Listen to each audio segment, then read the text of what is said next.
Good evening, everyone. Welcome to the West Yorkshire Football Show and what would be our usual Monday night roundup on a Thursday, because, that's just how we roll. I'm Chris Bell, and delighted to say I'm joined by familiar faces Lewis Sale, Gareth Walker, Stephen Downs, and Dave Foy. And, of course, my esteemed co-host, who it's nice to be co-hosting with, to be fair, tonight, Stephen Brown. How are you, mate? You all right? Good, yeah. It's been a while, hasn't it? Yeah, I was just saying to the boys before, it feels like forever since I've been on this roundtable show, this Monday show, shall we say? That we've pulled in on a Thursday because, of course, Monday was Easter Monday. There was games going on. We were all at games. You and Jay were living the life up at Elland Road as well. So, yeah, I mean, Still recovering. you are without a doubt the happiest man on the pod tonight until possibly a little bit later on when Jay joins us for half an hour or so. Yeah, absolutely. Yeah, still buzzing. Lots to talk about as always. Can't wait to get into it. Yeah, absolutely. How are we all? How are the rest of us all doing? Dave, are you well? Yeah, fine, thank you. That'll Yeah, not do. bad. Lou, are we well? Keeping well? Fine, thank you. God, how long's your delay? Good grief. Downser, I mean, Dep- I'd ask if you're well, but obviously it's a little bit hit Depressed, and miss but at yeah, it's a little bit hit and miss at the moment. depressed, but not as depressed as Gaz. So there we go. I'm one up on Gaz right now. So yeah. And that is why we're going to start with Gaz. We'll hopefully start with Bradford City and get happier as the show goes on. Gaz, let's talk Bradford City then. Look, a weekend when, let's be honest, it isn't just Bradford who don't want to win the league or go up automatically, it seems. When you look at the Easter weekend, only Doncaster won both of their games across Good Friday and Easter Monday. So, look, it's not just a City thing, but I can appreciate why you're feeling as down and frustrated about it as you are, given that you were 3-1 up and it finished 3 apiece at Chesterfield on Monday. Yeah, just first of all, I think it was only right that we didn't do a show on Monday. I think it was important that the Leeds lads did what they did on Monday because they've waited for that long enough. So fair play to them.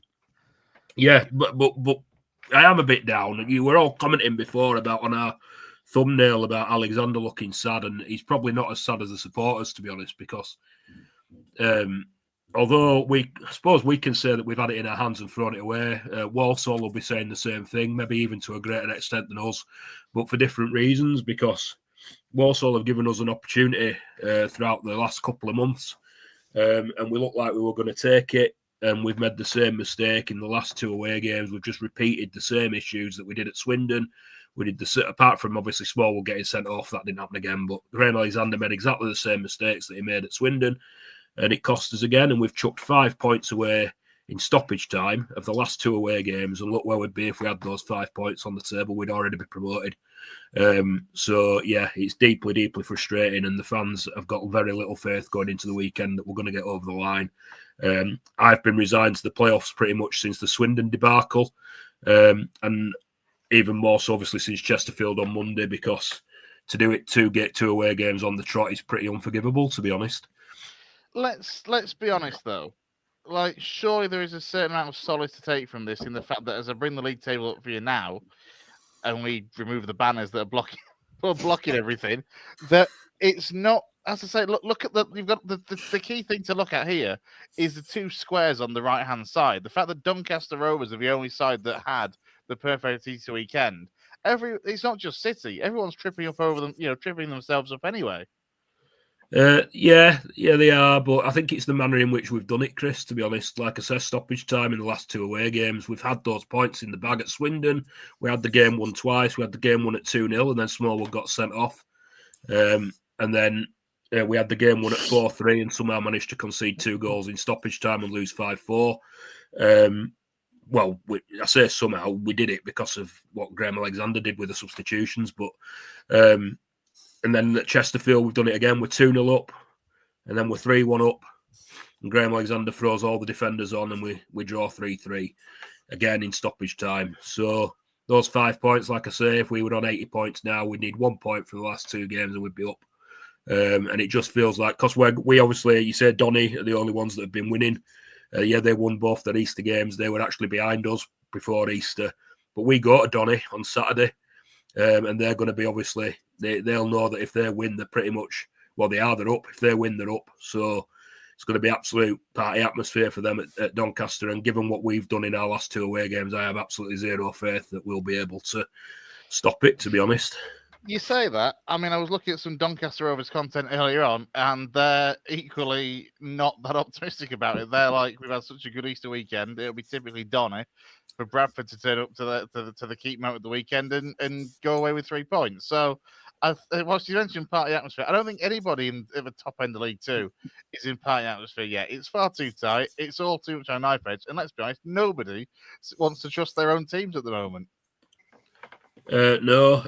What I will say is that I was worried that after Smallwood got sent off about the gaping hole that we'd have in our midfield. And actually, we did all right there against Notts County. I thought Brendan Kaler was really, really good in there. But so that's not as big a worry as it was. But the more the worry is that you obviously hear the term bottling it quite a lot, and it does look a little bit like, even if the players haven't done it, that Alexander's done it a little bit with the subs that he's made in the last 2 away games. Like I say, you're right.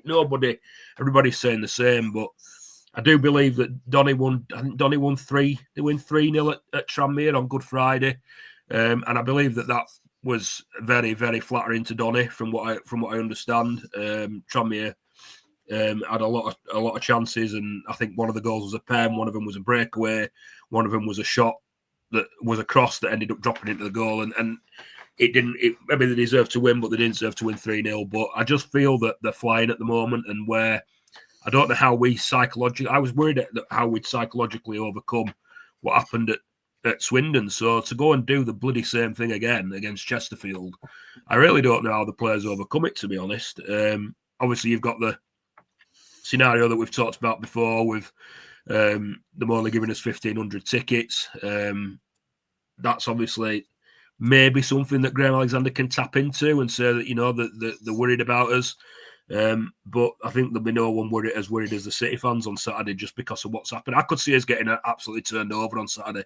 I could see us getting a right pasting. And then if we lose on Saturday, then obviously Walsall only need a point. Need a point and need a draw and a win from their last 2. I think they'll beat Accrington. Excuse me. I think Walsall will beat Accrington on Saturday, and then they'll only need a point at Crewe on the last day. I know they haven't won for ages. But 12 games, 12 winless games for Walsall. Yeah, I just think with us being the early kickoff, if we get a pasting at Donny, like I think we might do, it'll just give them the impetus they need to beat Aki. Aki have nothing to play for. They're pretty much confident. I think they need they're safe barring a 10-goal swing or something in the last 2 games. So they've nothing to play for, and I just see them getting that win that they need, and then obviously they'll only need a draw on the last day. I have a feeling that that's how it'll be. I think we'll lose. I think they'll win, and then on the last day, I think they'll draw and we'll win, and we'll miss out on goal difference, and then it'll all come back to what happened in those 2 away games. But I think you can still. If I know how depressed you are at the moment, Gaz, with it all, and you have a right to be after the last 2 games. That's better, by the way. But in terms of, there is still hope there that you could. I know it's like a miracle, but you can still win the league. That's how mad it is. You win your last 2 games. It's not all set and done yet. No, I mean, Walsall's fallen off a cliff. Port Vale, they've had a tricky Easter, haven't they? So, Donny, all right, they've won the last 2 games, but football's football. We've seen it all before, Yeah, but you've got to remember, Downs. I think we're 2 wins in 8 or 2 wins in 9. We've only won 5 away games all season. Yeah, but hang on, Gaz. Hang on, sorry, Gaz, but you've just said that Walsall are going to win on Saturday, and yet they haven't won 12 games. There's more chance of City getting something at Doncaster in my eyes than there is of Walsall beating Accrington. I really don't think there is. I think they're at home to Aki, we're away at Donny, who are top of the league. I really don't think there is. How can we cheer you up, Gaz? They've got to win eventually. I think why I'm so down is obviously you all knew how I was after Swindon. I was like, didn't speak till about 10 o'clock at night.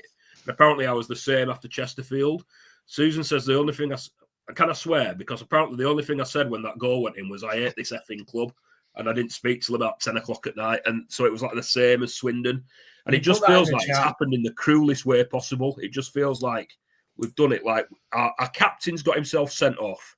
And that's played a big part. And then Alexander's gone and done what he's done with the subs in the last 2 away games. So it feels like we've shot ourselves in the foot. Feels like we've had it in our hands, and after all these years, and we've had it ripped away from us by our own self-doing. It just feels really, really cruel. I say I understand where Gaz is coming from totally, because if you rewind about a month after Leeds had like that wobble, that major wobble, I felt very similar to how Gaz is feeling, where it feels so close and it's slipping away and it just feels absolutely awful. I totally get where he's coming from, because that's exactly how I was feeling a few weeks ago. And look how it's turned. Look how it's turned, Brownie. You're now the happiest man in Dewsbury. I felt like that all season. It's just been a slow slip of a decline for me. But yeah, I do get how Gaz is feeling. I just feel like, Gaz, that I know loads of City fans as well as you, and you're all pretty much saying the same sort of thing. And it's just, you've got to go into Donny, however many fans are going, 1,500 or whatever Donny's like. You've just got to get so behind the lads like you have in the last 2 games, and just hope that they can just pull the finger out and do it, because you don't want to go into playoffs again. Like, that's the exact thing. We don't, because we've finally had a shot at the top 3 or automatic for the first time in 25 years. 25 years since we got automatic promotion. It feels like we've had it in our hands, and we've chucked it in the last 2 away games in stoppage time. It's not like we've done it once. We've done it twice. We had the Swindon game won twice, and we chucked it. Second time being in stoppage time, and we had the Chesterfield game won at least once and chucked that in stoppage time as well. It just feels really, really cruel. It just feels so Bradford City, and I really, really hope that they've made me feel like a dickhead on Saturday, but I just don't see it, to be honest. I said straight away after Swindon, I said, that's it, we're going to be in the playoffs. Would you take a point then at Doncaster? Yes. Can we get some love for love for Gaz in the chat? I do feel like a point at Donny wouldn't be too bad, regardless of results elsewhere, because I would certainly back you to them beat Fleetwood at home on the final day. And then I think I would take a point at that stage. Sorry, Chris. I would take a point, because I think that we'll beat Fleetwood on the last day. I know that's famous last words, but I think we'll beat Fleetwood on the last day. So I would take a point at Donny. That would mean that Walsall have to win both their games, and they're away at Crewe on the last day. So yes, I would take a point in short. But it's not an easy place to go, Crewe. You know, it's not. I don't think that's a gimme. It's not a gimme for Walsall, that is it? What I will say is, talking of sides that have slid, it's not just Walsall actually, because Walsall obviously were top at January and are where they are now. Crewe was second at January and are now 11th and not going to make the playoffs. So it's not just this slide isn't just a Walsall thing. This inconsistency of, I'll say, over the Easter weekend certainly isn't just a Bradford thing. It's going to shape up for me for looking as a neutral, at least from the outside, or a largely neutral, obviously with a bit of a Bradford swing. It's going to be an exciting last 2 match days of the League Two season, without a doubt. And I could easily see it being a case similarly next week of everyone dropping points, tripping up over themselves, and everyone stumbling to the top 3. I mean, Luke, what do you make of it? I actually think it's... Listen, City have given themselves a little bit to do. There's no doubt about it. They probably could have almost been promoted by now. I don't think anybody at the moment wants to win the division. Doncaster doing exactly what they did last year under Grant McCann, where they came from absolutely nowhere and have done the same again. I think if City win, I think that puts a real big mark on the rest of the division at 3 o'clock to go.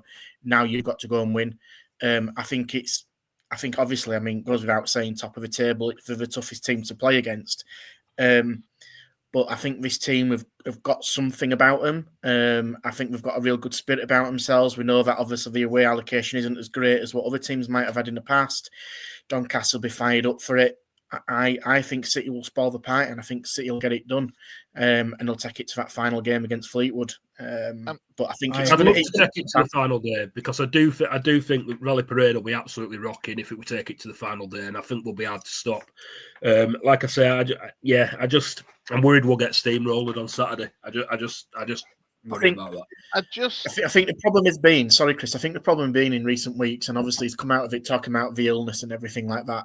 I think what disappointed me probably more, if I was a City fan, was that game against Notts County. I think everything that's happened around that Chesterfield game, as disappointing as it is with the illnesses and stuff that's kind of gone around camp, that's hard to kind of just judge. You've got to judge players just by themselves.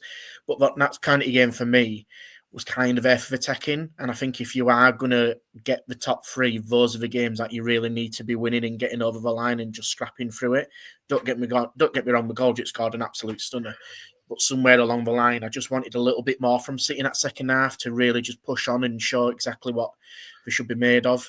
So that would have disappointed me more as a City fan, actually, than the game against Chesterfield. But like I say, I mean, what better way to respond than against Doncaster? And it's difficult because you haven't been on a great run in the past 5 games, but then you could flip it. You've gone 2 unbeaten and you've not lost. It depends how you look at it, really. Yeah. It's interesting you should say that about the Notts County game because I didn't mention it. I talked about Graham Alexander's subs at Swindon and his subs at Chesterfield. He actually did the same thing in that Notts County game. He took Sarcevic off, which he had to do. Everyone understands why he took Sarcevic off. Sarcevic has been out for 6 weeks. He's had a hamstring strain. You can't play him every minute of every game. I think he did an hour against Notts County and he did 80 minutes against Chesterfield. But what he did was he did the same thing as he did at Swindon and Chesterfield. He brought a defender on and put him into midfield. And that is exactly what he's done at Swindon. It's what he did at Chesterfield. It's what he's done at Notts County. And all it's done is given the initiative to the other team, and the other team have gone and scored. Swindon scored twice. Chesterfield scored twice. Notts County. I know Notts County was an absolute worldie. Don't get me wrong. I mean, there's only probably McGoldrick maybe in the division that can score a goal like that. But after he'd scored that goal and we had Aidan Baldwin sitting in central midfield, it felt like if anyone were going to win it, Notts County were going to win it. It just feels like he's not learning his lessons. He's throwing defenders on to try and see games out, and he's done it 3 times now, and it's not worked once. Well, just to try and pick things up before we move on from Bradford City, I'm just going to bring up the league table again and just quickly run through the fixtures for the remaining 2 games. So for Saturday, Wimbledon play Port Vale at 12:30, as Doncaster versus Bradford is a 12:30 game as well. Notts County travel to Harrogate. Chesterfield hosts Morecambe. Grimsby are away at MK Dons. Salford hosts Colchester. Crewe travel to Tranmere, and Walsall hosts Accrington.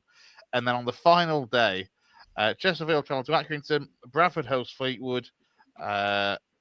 Colchester hosts Barrow. Walsall travel to Crewe. Grimsby play Wimbledon. Notts County play Doncaster Rovers. And I think that's all the ones involving kind of the size they're up there. So the fact that Doncaster have got to finish with Bradford at home and then Notts County away, it's massive. There's going to be so many twists and turns for me in these last 2 games, Gaz. Because as I say, the fixtures not just for yourselves but for everybody else. There's some real humdingers in there. I think it's just the manner we've done it, Chris. I think, like I said, with the stoppage time and it feels self-inflicted with Smallwood sending off and with Alexander's substitutions. But what I will say is that against Chesterfield, we were fantastic for an hour. We were absolutely fantastic till he made those changes. We were the same at Swindon for the first 10, 15 minutes. You've got to remember, we were 2-0 up after 10, 15 minutes. We looked like the team we all want us to be. We looked like a team that we're going to probably win the league, never mind get automatic promotion. So we have got it in us to do it. There is a bit of unhappiness about the fact that Kayla went off because, like I said, he moved Kayla out of central midfield to put Baldwin in there, moved Kayla further forward against Notts County. And then against Chesterfield, he took Kayla off. And that was when we lost the impetus and we lost the initiative in that game. And he was asked why he did it. And he said that Kayla complained about feeling ill at half-time. Fans are a little bit... Did he really? Because if you watch the 3rd goal when we score, Brandon Kayla's going absolutely mental. There's a knee slide. There's a massive celebration from Brandon. He don't look very ill, put it that way. He don't look like me. So, yeah, it's just the manner in which we've done it. But you're right. What was your question, Chris? Sorry. I think I'll be honest. I think I've just been banging out at the same point for the last 20 minutes. To be fair, mate, about look, there's a twist and turns. Look, there's a lot to play for when you look at the fixtures, yada yada yada. It's shaping up to be an interesting end of the season. I think is the basis. I mean, if you want, we can kind of go back to the banner question of do you trust the Bradford squad to get over the line? You asking me that? I mean, look, I'm a Bradford City fan. I didn't write the banner. Brownie did. I mean, I think we can all guess your answer, but go for it anyway, Gaz. Looking at the pictures Absolutely ahead not. of you. Before we went to Port Vale the other week, Port Vale away, and obviously we didn't turn up. We got beat 2-0. We didn't turn up in the first half. Second half we were all right. We just didn't show up. But we used a phrase coming home in the car on the way home. Bradford City, you just can't rely on them. They're just not trustworthy. They never have been. They never will be. They just let you down when you least. Well, when you actually, like I say, we played some really good football at Chesterfield. We're fantastic. We were at Swindon for the first 10, 15 minutes. So we've got it in us, but we chuck it away. We shoot ourselves in the foot. Like I say, with Smallwood and Alexander being the prime example. So, no, I don't trust this Bradford City squad. But they have surprised me in the past. So, you never know. Well, here is very much hoping they can surprise you and make you much, much happier come the weekend, mate. Fingers crossed. Thanks, lads. City 4, Donny now. There we are. That's what it's going to be. No, because as soon as we go 1-0 up, Graham Alexander will throw 5 defenders on and we'll lose 5-1. No. Guys, I've said consistently for the last 3 weeks, all our teams are going to win. That's not happened. This week, it's going to happen. Please don't say it again. Yeah, every time Downsy said that, I think this week's going to win. Say, your predictions, Downsy, are absolutely horrific. So don't take any notice of him, Gaz, because we don't. So what you're saying is you're partly to blame for making these outrageous predictions. You're partly to blame for City messing it up.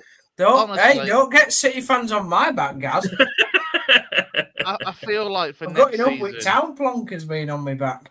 For next season, we need to do like little 15-minute shows over the course of the season, specifically each predicting the results. With at the end of the season, whoever's got the most wrong has to do a forfeit, because we can all guarantee that off the basis of what we've seen so far, Downsy will be in the shit. Hey, I'm a predicting god, mate. Yeah, really not. I mean, you're really not. Those look, the only thing that meant that Leeds won 60 at the weekend is because you didn't predict them to win. So I think that was more to do with how crap Oxford were, to be honest, or whoever you play. I don't even know who you play because I didn't take notice. Let's turn our attentions elsewhere. Then let's hope that Gazzy's nice and happy come Saturday afternoon. Let's turn our attention to Dave and to FC Halifax Town, the start of our non-league sides in our region. Dave, how are we doing for a start? Are you all right? And then we'll turn our attention to, again, what was a busy Easter weekend with not great fortunes for the Shaman. No, I mean, it's similar to what we've just been through with Bradford City. It's just get the job done and just win, and then you can have a, you know what I mean, you've got it done. It's going to be, there's so much happening, I don't really know how to properly focus it in and compile what I'm going to say, because as usual, there's a lot going on. But I mean, we've lost 3-0 at home again. We've got an atrocious record at home, and it's completely swung the other way. It used to be our away form that had let us down from finishing higher up in the table, whereas now our away form's up there with the teams that are going to get promoted. I think we're certainly in the top 3 or 4 for away form, but at home it's another team that's left with 3 points on this, in inverted commas, difficult pitch. Chris Millington stopped using it as an excuse, but other teams still play on it and do what they need to do to get 3 points. So just to clarify, the Easter weekend results for FC Halifax Town were on Good Friday, a 1-0 win away at AFC Fylde that relegated AFC Fylde to National League North. And then it came to Easter Monday, and Altrincham were the victors, as you say, at the Shea by 3-0. And I mean, look, let's kind of start with Friday then, and Fylde are Fylde. Yeah, we'll they are. That sums it up to it. Fylde. They are where they are for a reason, and now obviously going down. But also, Wilfram not the easiest place to go to at the best of times. So to come away with the result there was certainly a positive that you would have been hoping to have carried into Monday. And then Monday comes around, and Altrincham off the back of their defeat against Rochdale on Friday, certainly turned up and put the performance in. Yeah, I mean, Fylde were our first win in 7 or 8. And we got it with a clean sheet. It was one of those. I didn't attend the Good Friday game, but it was one of those where supporters that did were like, "Oh, Fylde was so poor, blah blah blah." but we probably made them look poor. By all accounts, we should have won 3-4-0. We hit the bar a couple of times, a couple of good chances. Thankfully, we scored and won the game. But it's Ryan Galvin. Again, I think Ryan Galvin's our top scorer in the last 7 or 8 games as well. We haven't had a striker score. Isn't he a wing back? Yeah, he's left back, yeah. 2-headed goals. One that helped us to a draw against Eastleigh, about a month ago, and the win at Fylde. So, by all accounts, a very, very good performance on a very good pitch. Florent Hottie had a pivotal role, by all accounts, in that game. Then wasn't available for Monday, wasn't even on the bench. So, but I mean, Florent Hottie is made of glass, so he's probably injured in some way. Would not surprise me. Blow me over with a feather, you know. We can name 11 players that's still injured. But it's excuses are wearing thin now. It would have annoyed you, Dave, wouldn't it, on Monday to lose to Walty as well? One of your arch nemesis teams in the National League. I'm not really that arsed about Altrincham. They like to make it into a big deal, and it's Well, hang on. Let's just reverse about how many months back. And you spent half an hour absolutely dismantling Altrincham on this podcast. And probably rightfully so. So don't make out you're not bothered, lad. They've had this massive. It all got turned up more when we beat them in the FA Trophy semi-final the other year when we won it, because they'd dominated that game, and we scored with the last kick of the game that was in injury time, and they were like, "Oh, there was only meant to be 3 minutes of injury time," and he scored in 4th minute of injury time. There was an injury in injury time. Don't fucking talk to me about injury time. We conceded to York in the 11th minute of it. Look how not bothered he is. They've had this bee in the bonnet about it, and they've got a former player, Matty Casilo, who's the easiest man in the world to wind up. I think this is the first time he's ever been on a winning side against Halifax since he left in 2019. It's about his 12th attempt, and he played no part in it on Monday. So, do you know what I mean? I want to say I've got no time for him at all, but I really don't mind Altrincham. They've just had this bee in the bonnet since we beat them a few years ago, and it's got turned up a couple of notches. And their manager, Phil Parkinson, was I think it's pure coincidence. He was the manager of Nantwich when we beat them in the FA Trophy semi-final when we won it again. So he's been on the receiving end of us beating him in a semi-final to get to Wembley twice. So I know he's quite happy to sort of stir the pot, I think, but I think Chris Milligan and Phil Parkinson do have like a mutual respect for one another, but I just can't be asked. I mean, did you see any of my tweets after the game where I was engaging with Altrincham fans? I was just very blunt with everything I was saying, and there were just no comeback to it, really. Are you making the playoffs, Dave? I hope so. I think we're going to limp into them. Again, it's one of those. If we'd have beaten Altrincham on Monday, they were 6 points behind us, I think. No, it might have been 7. If we'd have won, we'd have definitely made the playoffs. A draw would have even been enough with a few results. It's now 3 points because Southend won and we lost. Braintree at home, which I'm already writing off because we're terrible at home, and Braintree have got a player. Definitely will register on your radar, Chris. John Akinde up front. Oh yes. Oh, yeah, I remember. So he's just gonna bully us. He'll bully us Saturday. They're 5 points outside the bottom 4 with only 2 games to go, so they are practically safe. But I'm sure, unlike us on Monday, they'll get the win and it'll be like, yeah, doesn't matter anyway. And we'll more than likely succumb to a defeat. The only reason I think we'll make the playoffs is we finish away at Wealdstone, and like I've said, we're really good away from home. And then I want us to get into the playoffs because I want to know what our stance is this year. Since Ken Davey took over. Or he's going to buy the ground. Whilst you're talking, Dave, I'm just going to bring that up at the moment, the league table as it stands in the National League. So carry on, mate. Yeah. I mean, as you can see there, Altrincham obviously now 4 points behind, so they can still mathematically get in. Had we have won, we'd have had 70 and Altrincham would have had 60 and we'd be there. I think what it is Gateshead play Southend on the final day of the year. So that final game of the season, that's what would have guaranteed us a place if we'd have won. Gateshead and Southend can't both like win or something. There's something about it there. Yeah, this is how we're looking at it from a Rochdale perspective as well, to be fair, is I think we need 1 point. 1 point will guarantee it from the final 3 because of that fact that Gates said host Southend on the final day. Yeah, so again, it's a bit like we've just, like I said, we've just been talking about with Bradford. We've just got to just look after ourselves, just get the win, and it's irrelevant what other people do. I'm worried for Saturday. I don't think we're going to have enough players back. I do think it'll be another defeat, but I think we would beat Wealdstone, but Wealdstone, I think, could need to win that day to try and avoid relegation, which doesn't help. But we relegated Fylde, and they needed to win to stay up. So we've been, like I said, we've been very, very good away from home, but we've been just rubbish at home. Can I ask, as an outsider, Dave, or anybody could answer this who will know, how do the playoffs work in the National League? Because I know us in the football, they work differently to the Football League ones. So, yeah, put the table back up. Can someone explain it to me, please? Yeah, so... Are you explaining it, Chris? I mean, either of us can, to be fair, mate. Either of us. So, as it stands here, 2nd and 3rd are in the playoff semi-final. Okay. So 4th would, it's a bit like my favourite sport, rugby league, and their playoff system.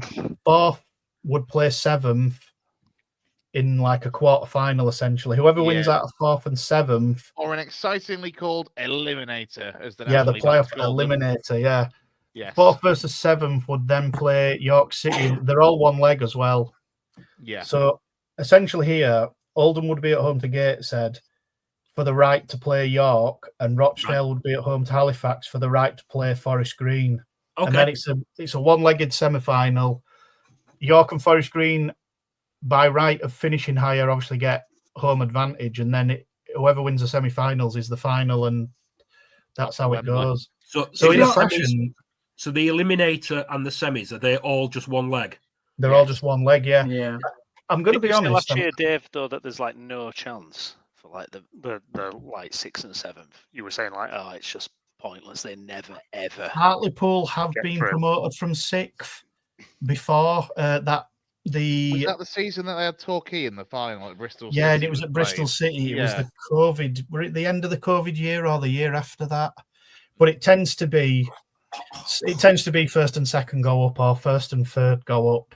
The home advantage and only having to play one game to go to Wembley is a real carrot. But I like that because you're rewarded for how high up you finish in the table. Whereas like Football League are two-legged, you're home and away. I quite like the way the playoffs are done, that you're rewarded with a home tie if you finish higher up. I quite like that. 2 questions. One, if you don't go up, I'll be amazed. I mean, to get 90 points in a league and then not get promoted is absolutely devastating. B, Gateshead got in it last year and had to pull out because of their stadium or whatever. They're okay now. They're all right now, are they? Yeah. There's another club in that top 7 that are in that boat, though, and need to get there to see what they're going to do. Smooth, Dave. Smooth. Let's turn our attention to that and the fact that that other club, as you put it, is, of course, your own FC Halifax Town, and the ground situation is now, of course, owned by Ken Davey. And this is what you're going to come on to, I expect. Well, all right, it's as good as. It's nearly there. 6-week consultation period. Right. Yeah, it ends on the 15th of May, but nobody seems to be doing anything with it. I think most supporters of Halifax now simply want us to get to the playoffs because it means the EFL have to say something one way or the other. They're either going to tell us you're fine, or they're going to say no, in which case, where does that leave the National League, and where does that leave Halifax Town? Just to clarify for anyone that may not be aware, EFL rules stipulate that basically a home stadium used by an EFL club can be used by no more than 2 professional sports teams. So hypothetically, if Ken Davey were to get the Shea and move the Huddersfield Giants into it, you would be in a position where there would be 3 professional clubs out of that stadium, with, of course, FC Halifax Town as the football club, and the Halifax Panthers of Rugby League and Huddersfield Giants. Correct, but there has been one example before which Dave has brought up. Which was Newport, but Newport were already in the Football League. Yeah, but if we were already there, it might be a different story.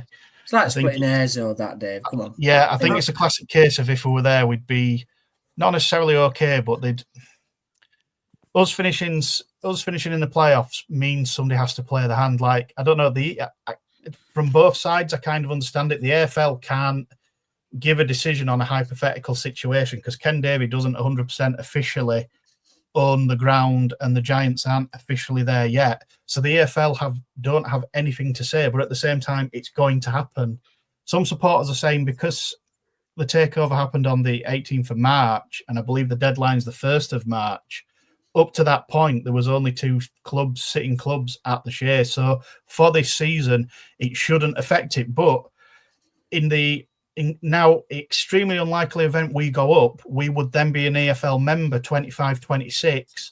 If Ken Davies' Huddersfield Giants come in February 26, they're going to come in during a Football League season. So there's a lot of questions has to be answered. I mean, I've been quite flippant on social media on our forums saying the powers that be are doing everything to make sure we finished 8th and nobody has to say anything, and then we're in the dark next season. Well, more than likely, I have no doubt we'll be up there again next year. We'll lose half our team.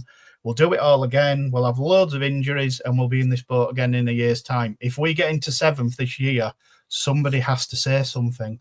Something has to happen because they've got no choice. If they let us play it, what if we win it and then we're at Wembley lifting a trophy and then all of a sudden it's like, no, you can't come up. Right. I literally think Wembley would be burnt down. I think there would be a fucking riot. Right. Two questions on that. Honest, I really do. Firstly, are we assuming, or again, I'm a total outsider, so I don't know. Is it nailed on that Ken Davies is going to want to move Huddersfield Rugby League Club to the Shea? Is that pretty much nailed on? That's happening. Yeah. The only analogy I can think of it is putting nails in coffins. And there's like 5 out of 6 nails in this particular coffin. No, it's happening because you can't. It's happening. I mean, these basically come in with all these. I've been on this show before and spoke about it, so I'll try and keep it brief. Going to get the pitch done up. Great, that's what we need. I'm going to get a scoreboard, and we need all this for the media. Ken, we don't need any of that. We're fine as we are. We just need the pitch sorting. We don't need a scoreboard. We don't need any of that other jazz because we don't play rugby league and it's an irrelevant sport, so we don't need it. We don't need you, and we don't need any of that. Guys, ask your second question before we get taken off air. My second question was, if the EFL turn around and say, no, you can't come up because there's 3 teams there, what has anybody thought about what Halifax Town might do after that? Yeah, I think they have. I think they'll cease to be in the National League. Because, really? I mean, from a totally neutral point of view, what's the point in having a team in a league? It totally, what's the word I'm looking for? It's the integrity of the leagues. There's a problem with it because there's a team that can't go up. There's a team in that league that can't go up, so they're only ever going to go down. There's no impetus to try and beat any teams. We could just put 11 people on a pitch for 46 games, lose every game. What does that do for the integrity of the league? I mean, I know it kind of happens lower, and I mean lower down non-league where, you know, teams will play a year and they're like, do you know what? We, for whatever reason, obviously I think Lou might touch on it. Shelley, you know what I mean? They've said, look, we can't, at this level, I'm sorry. And Vauxhall Motors about 12 years ago did it. They got up to the Conference North and they were like, do you know what? This is unsustainable. We can't do it. For it to happen at what some people would argue is essentially EFL League 3, it's just outrageous. But if we can't be promoted, we can't compete in the National League system. We can't be in the National League. We can't be in the National League North. Just to make a point, Dave, because I know you've just said rugby league's an irrelevant sport, but this scenario There's no promotion or relegation or anything. No. Okay, right. So it's not an irrelevant sport. It's a sport I've worked in for a long time. But what I will say is I do like rugby league myself, to be fair. What I will say is that this scenario has happened in that sport before. So I understand your frustration about the fact that you win the league or you win the playoffs and then you don't get promoted because you're the situation that you're in. So like maybe the ground's not big enough or the pitch isn't right or whatever. Yeah. Stopped the club going to that higher division, which obviously means a lot of money for them. the scenario is this: Ken Davey is going to buy the stadium because nobody's going to stop him. The council want Ken Davey to buy the ground because they can't afford it. Huddersfield Town want Ken Davey to buy the ground because it gets the Giants out of the John Smith Stadium. The only club that doesn't want this to happen, realistically, apart from the pitch being done, is Halifax Town. Now, I don't see why the EFL cannot. I think it'd be absolute madness for the EFL to just turn around and say, "Oh no, sorry, we can't abduct you as a member because you've got 3 professional sports teams at your ground," which is not Halifax Town doing. They haven't controlled the situation. Unfortunately, the situation has been controlled by the council being not particularly fantastic in running the ground and causing the issue with the funds. And that's why Ken Davies had to come in and buy it, because he's seen an opportunity. You would hope that the EFL will grant some form of like special dispensation. Yeah. To the IOFC Halifax Town in this case. The one thing I will say though is, hypothetically, if the EFL did do that, that is a scheduling bloody nightmare for both the RFL when it comes to scheduling the rugby league and of course the EFL as well. It wouldn't be because the football would be played on the Saturday, the Halifax Panthers would play on the Sunday, and the Giants would play on Friday night.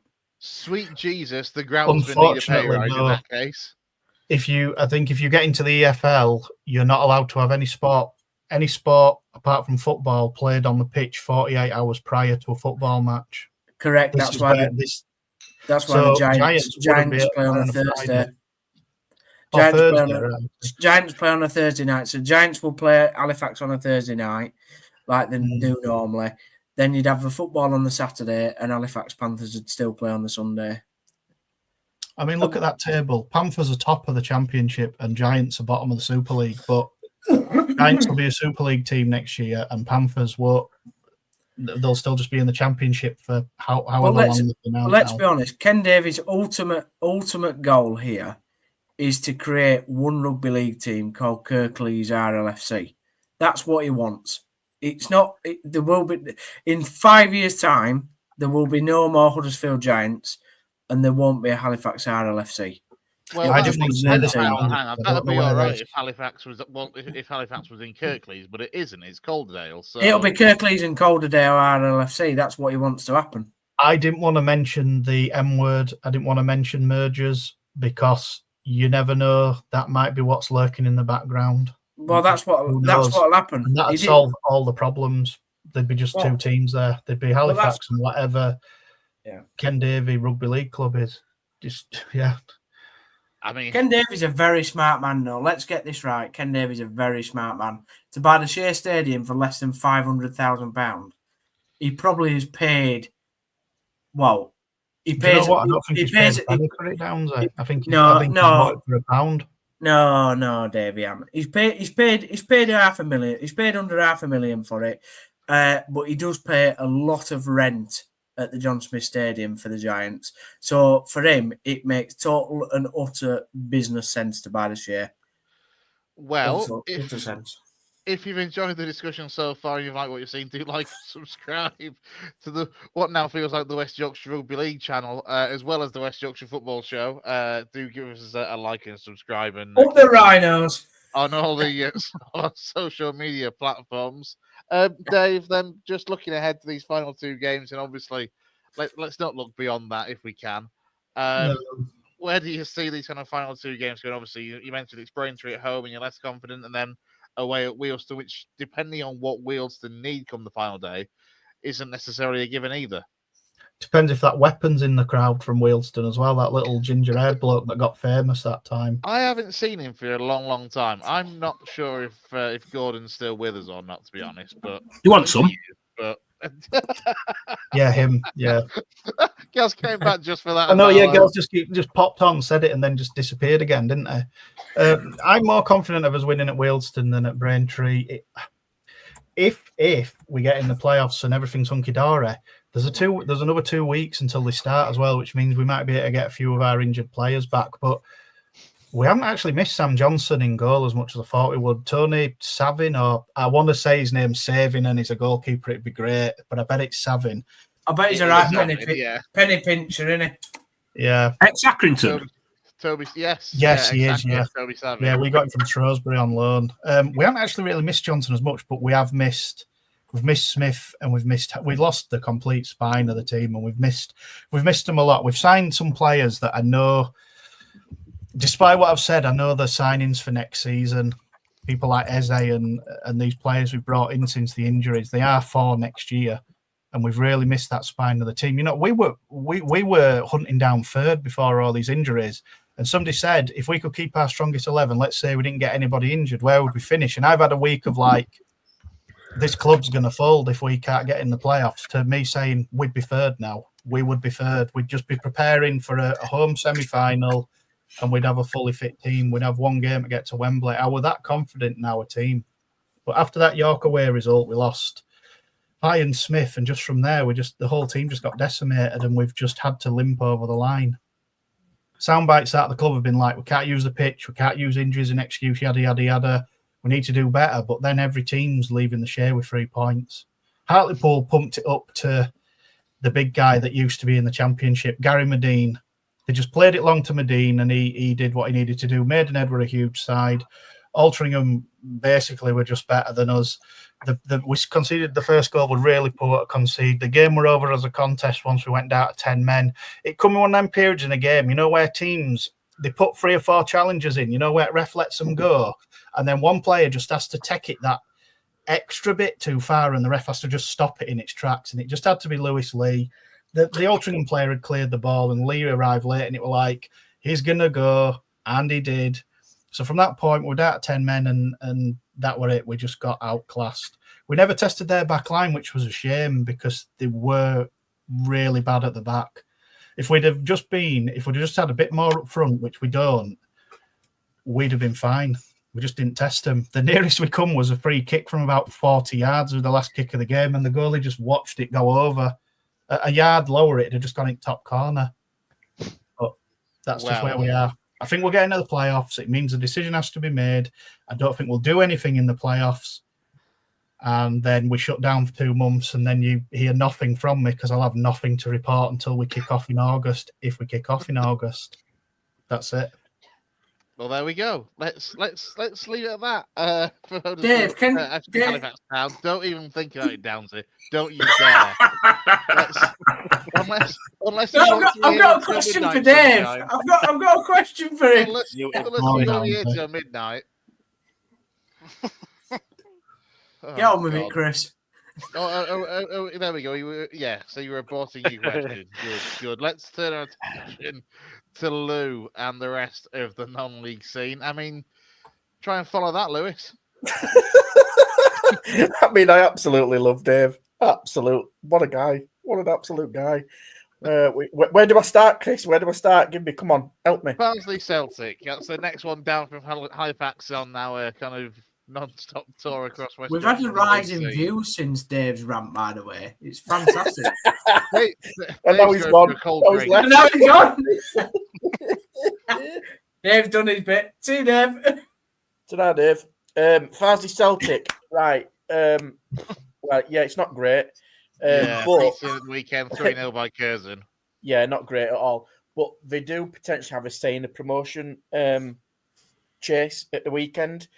It doesn't look much favourable because they're away at Brackley, and Brackley are one of the hardest teams to beat away from home. Yeah. So I'm anticipating Farsley may lose this one, but it's one of those where Brackley will obviously be wanting to go all out and win because at the moment they're level on points with Kidderminster, but they are quite a long way behind. I think 11 goals and goal difference to Kidderminster, who ironically played Southport away as well, who was struggling. 22 goals.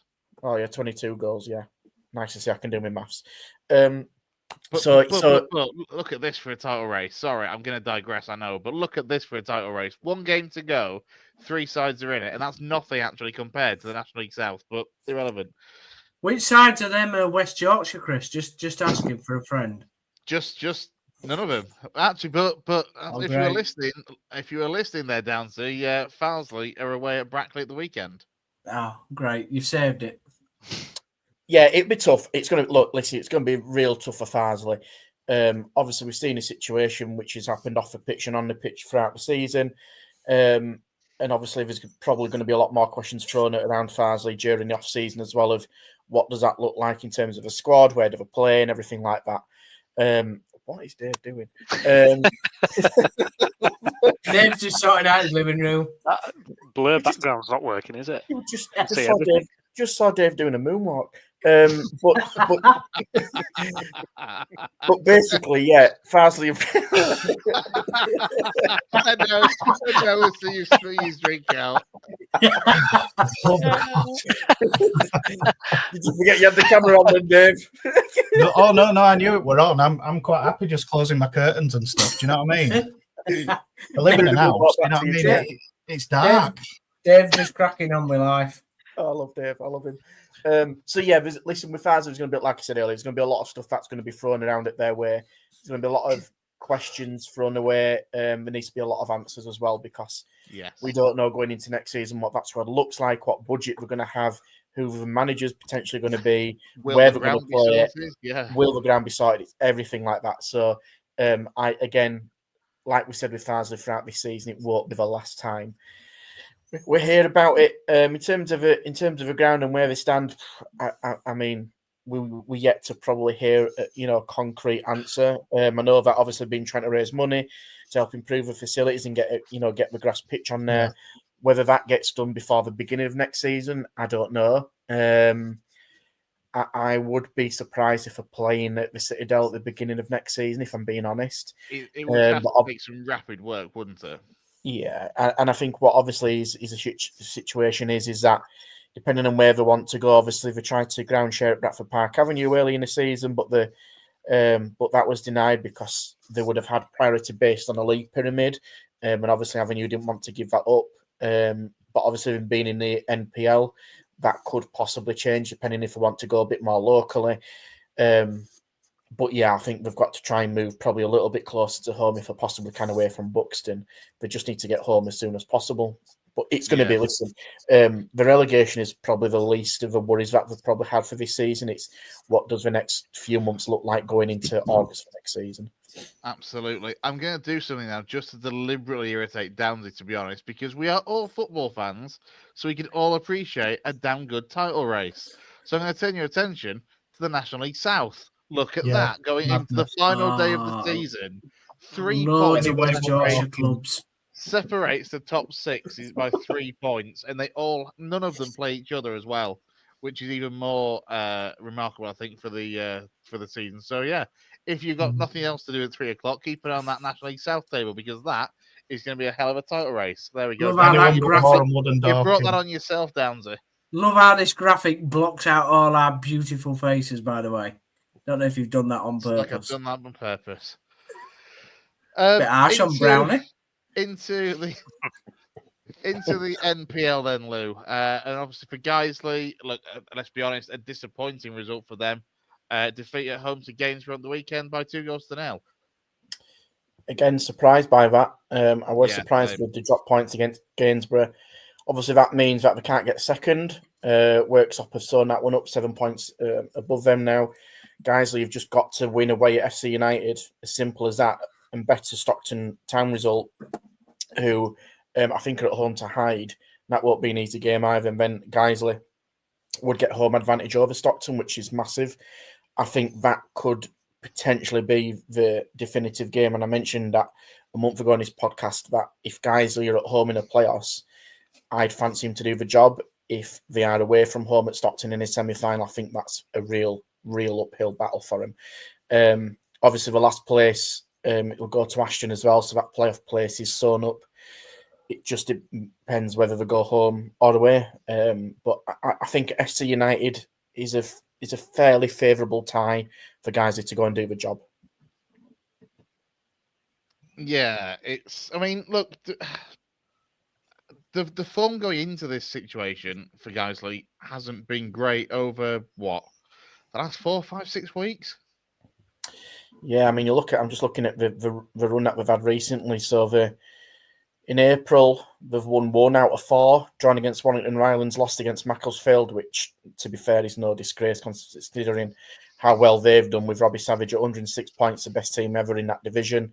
But they've just struggled to have some momentum. You know, they've won in the last 6.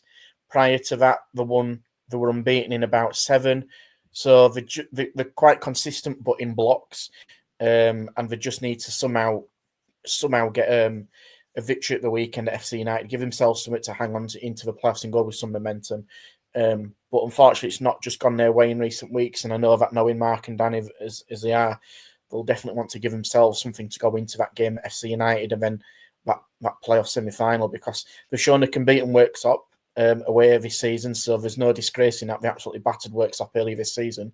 There's no reason why they can't go up there and do the job. But Stockton is a complete different tie if you haven't to go to there in the semi-final. Yeah, it's. I'll be honest, it's not a great place to go. Is Stockton? It's effectively like going to almost like a college team sort of. Well, it is on the back of the college, pretty much, isn't it? Yeah.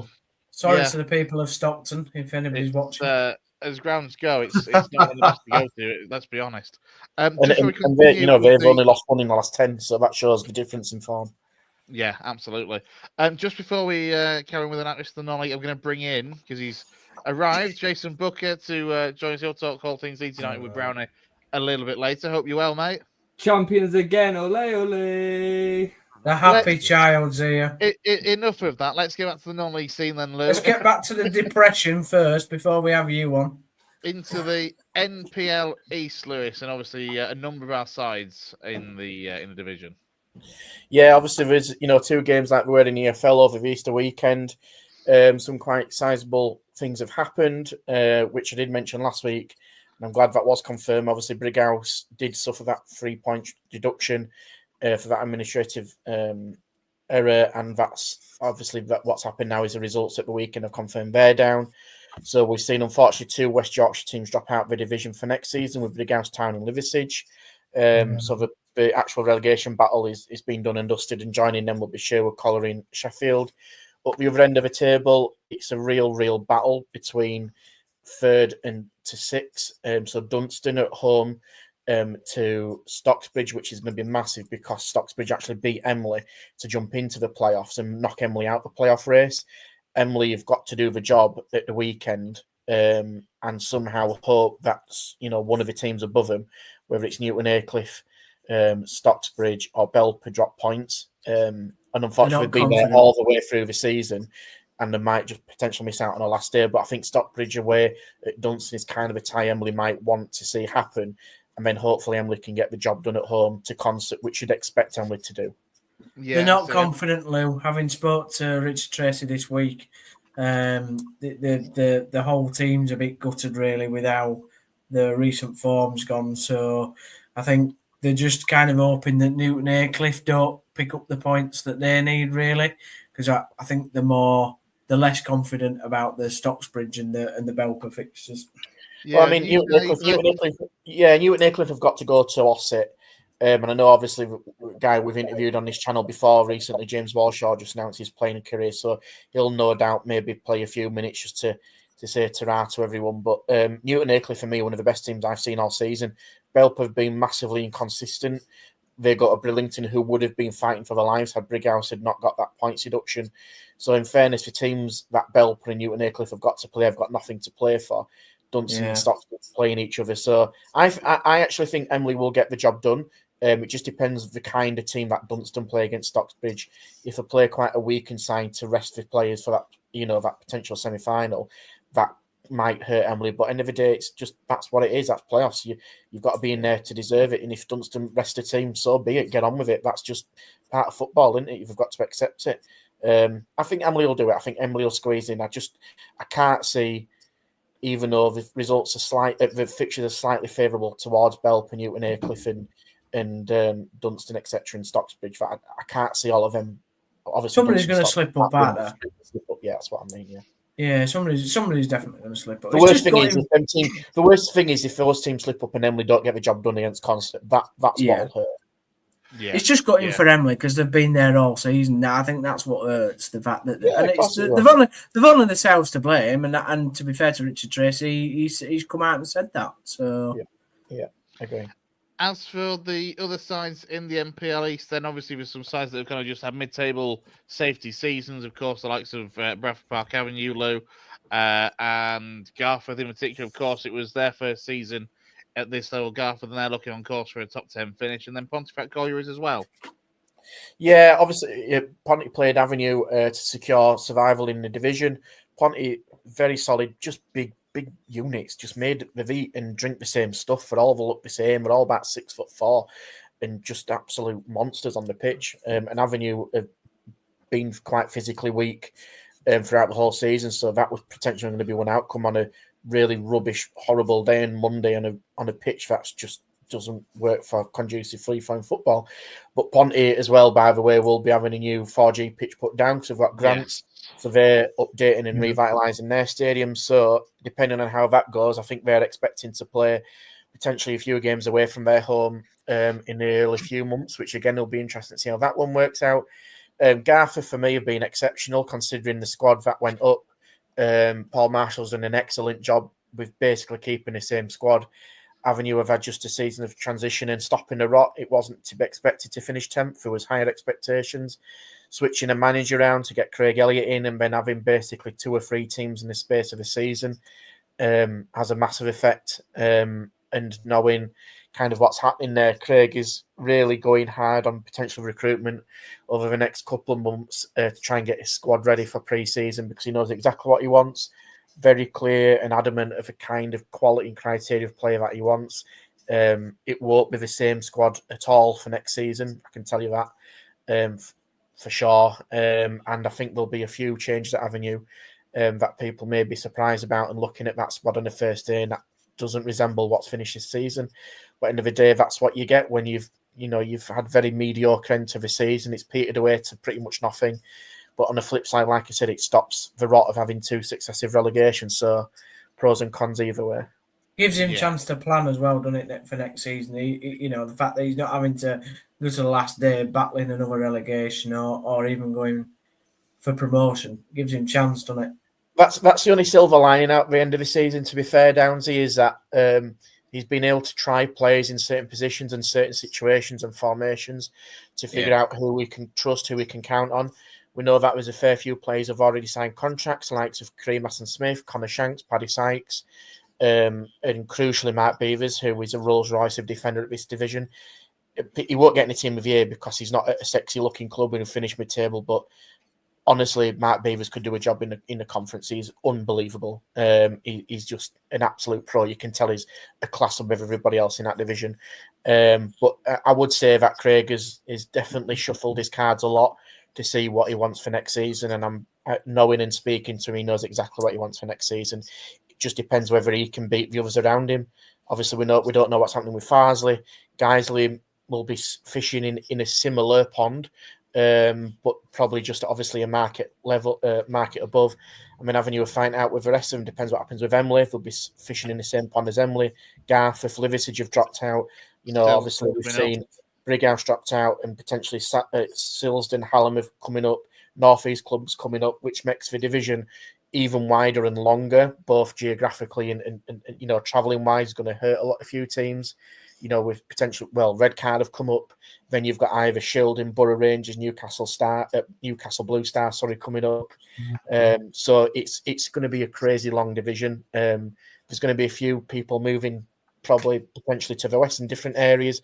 Matlock have come down, who have got a vast amount of money behind them as well. So Blythe have come down. So I would arguably say the East Division is going to be a lot stronger in terms of names and finances next season than it was this season. So the likes of Cleethorpes and whoever goes out of the playoff out of this division have probably timed it to perfection, if I'm being honest. Yeah, completely agree with that one. Turn our attention then to the NCL, and I don't know what it is with us, Lou. We just seem to have the bloody curse on the NCL playoffs this season. Of course, we saw last weekend it was Thackley and Golka that were defeated in the Premier Division playoff semis. Fast forward to this weekend just gone, and it was the Division 1 playoff semi-finals, and the two West Yorkshire sides went out. Wakefield losing to a 90th minute goal against Durham District in front of just under 1,000 at Featherstone Rovers ground. And Ilkley Town, they were beaten by 2-1 away at Wombwell Town. So both the West Yorkshire sides making the playoff semis, but missing out. And let's be honest, the biggest shock of the lot is Wakefield not making the final. Yeah, huge blow for Wakefield. I think they were pretty much hoping that they'd go up with the facilities and resources that they've got. By all accounts, they pretty much dominated the game. They just didn't put the ball in the back of the net, which we all know is that's the be-all and end-all. Durham District have done the job on them and just played the game to perfection and got it right. I watched an interview with Stephen Brodel, the manager, at the end of the game, and he was pretty gutted about that, but he was determined to kick on next season and push on and get promotion, which, to be fair, they absolutely need to do with who they are and what they've got. Today, ironically, the management team, like to Stephen Brodel, Lee Needham, and Ian Tretty have stay for next season, which I think is important. It's a bit of continuity. But listen, they had a shocking start to this season. That's what's cost them. If they didn't have a start like that to the beginning of the season and carried on consistently throughout, as the way they finished, they'd have won that league ahead of Harbury, who have been outstanding. But it's one of those where they've got to get promoted next season. Any other outcome then is a failure for them, if I'm being honest. Yeah, it was, I'd say, that start of the season where they took 16 points from the opening 12 games that was the real undoing for them. As for Ilkley, look, we weren't quite sure how they were going to adapt to this first season, switching from the North West Counties League into the Northern Counties East League. Turns out we needn't have worried back at the start of the season, and Sam Dexter did a great job to get Ilkley to the playoffs, and again, just gutting for them that falling that final hurdle in the semis against Wombwell Town. Yeah, such a shame. They've had a phenomenal season considering where they've come from and what they've done this season. They've pushed all the top teams close. They've actually beaten Wakefield and Wombwell prior to the playoffs semi-final away from home in the league campaign, so they were capable of doing it. And let's be honest, they'll have one of the smallest budgets at that level, the bottom tier of the pyramid as well. Yeah, 100%. It's no disgrace of what they've done. We'll probably be disappointed because obviously, like I said earlier, they've done that job in the league, but just falling at that semi-final hurdle. But I think it's a really good grounding for Ilkley to show everybody what we're all about, and I expect them to probably keep some of their players. They may look to build on that, and they know what they're capable of doing with quite a limited in depth-wise in the squad. And that's, I don't mean that in a condescending way, but I mean they've just not got they haven't got much depth in that team compared to the likes of Wakefield, etc. Being able to go out and buy the likes of Anthony Dwyer and Scott Loach, which is just crazy for this division. So yeah, I think Ilkley will be just one to keep an eye on for next season, which is news for our region. Yeah, absolutely. Just a quick word on the Premier Division playoff final. Then, as we know exactly, and goal missing out, it was between Hallam and Beverley Town, and Hallam, in front of just over 1,500, got the job done just on penalties. I mean, they were certainly one of the favourites for the NCL at the start of the season, and they'll be pleased to have finally got out of that division because they've been in the NCL league since its origination in 1982. Yeah, a great achievement. Listen, they've got a fantastic fan base down there, and I know that a lot of people have been looking at them just to keep an eye on tracking them. The pitch is literally like that. For those watching, it's just a hill. So that's going to be a really interesting one to keep an eye on next season of how do they go about the ground grading, because does that go into effect of it? Do they have to do any work on that by the end of March? But they've had a player called Rio Allen in their camp who has been outstanding. He's getting a lot of eyes looked at him from teams above the NCL Premier in the East and in the Northern Prem as well. Finished top scorer on 38 goals. Can they keep somebody like that? That's going to be a big thing for them. But listen, when they're getting crowds of 1,200, 1,500, it is quite a basic ground as well. It's a fantastic achievement. But again, we said earlier with some of our clubs in our region, they're going to be battling with certain clubs in their area, like the Worksop and Stockport, etc. So it's not they aren't going to be a big fish in a small pond anymore. When you look at the sides coming down from the NPL East, obviously Brighouse and Liversidge, as well as Sherwood Colliery and Sheffield, who do you think is going to get allocated into that NCL? Obviously, Brighouse and Liversidge you would expect to do so. Yeah. Sheffield, do you reckon will they end up in there, or will they go into one of the United Counties? You'd certainly expect Sherwood Colliery to enter one of the United Counties leagues. Yeah, I'd expect them to drop in the Midlands, and I think Sheffield might do the same after conversation with them early in the season when we went there. They might just drop out because of the geographical region of where they are. But yeah, Brighouse and Liversidge will go into the NCL Prem, which is looking a really strong division, considering losing Hallam and Silsden. You've got Brighouse and Liversidge, Galker in there, Fackley in there, Albion Sports, who missed out after deducting points. I think that's going to be a really tight division again next season. I see going to be plenty of shuffling around with especially Liversidge. I think they'll have to rebuild quite considerably. Does John Deasy at the moment take an interim charge? Does he take it for next season, or do they get another manager in? Grant Black always likes to have a number of players available to him to play around. But again, you've got to. He's in a similar kind of market as everybody else. If you're one of those teams, you're going to be looking to try and go straight back up, but that's not going to be easy, especially with likes of Galker doing what they've done in recent years. But I expect if they get recruitment right, both of them should be in the playoffs, I think, for next season. Yeah, absolutely. As regards the West Yorkshire clubs in the West Riding County Cup final, that was on Tuesday night. Galker it was Galker 2, Route 1 Rovers 2. And Route 1 Rovers won the County Cup 4-3 on penalties in front of 700 at the West Riding FA ground as well. So Route 1 Rovers disappointing in the Northwest Counties League campaign, but ending the season on a high with a County Cup win, Lou.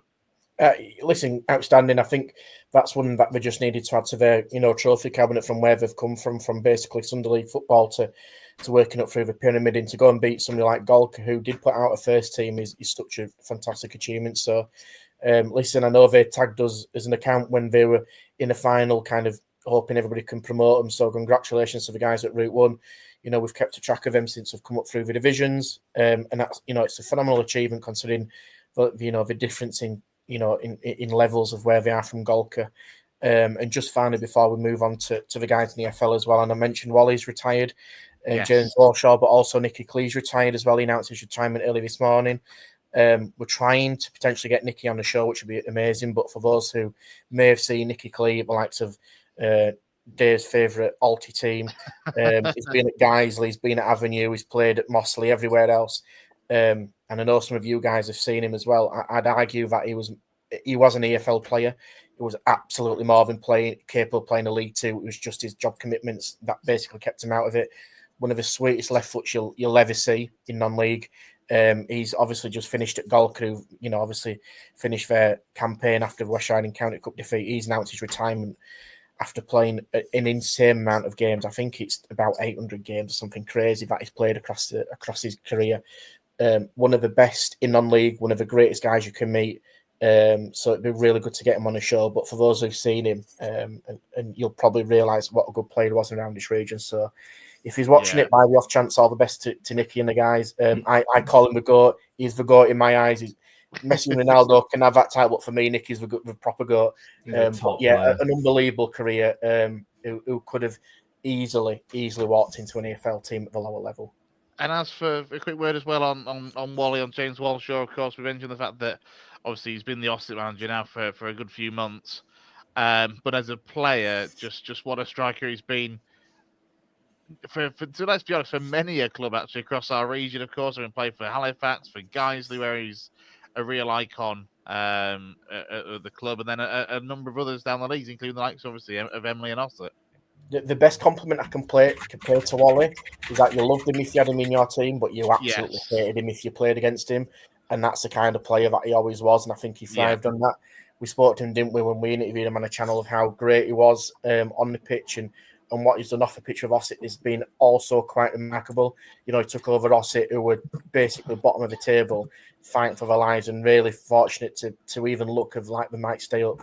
But he's done it with games to spare, which is just unbelievable. With Ryan Qualter there as well, who is another one who's had to retire due to medical issues this season. So a great achievement for Wally.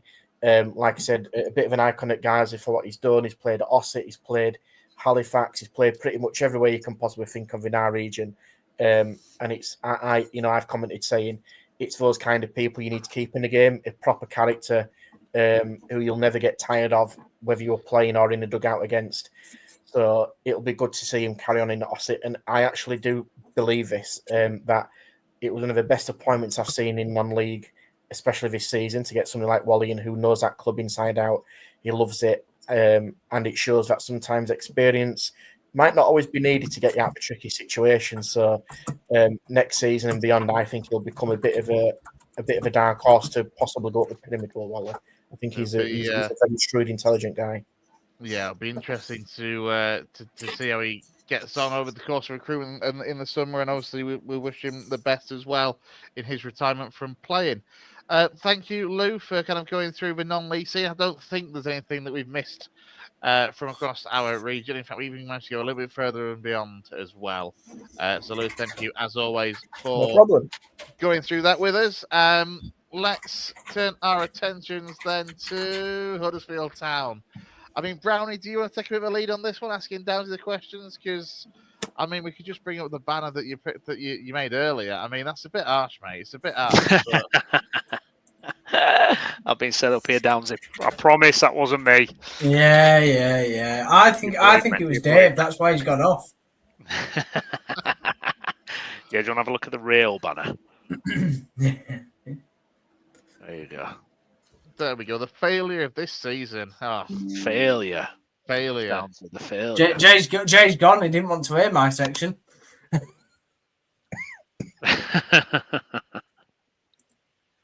The failure of the season. What next for Huddersfield Town?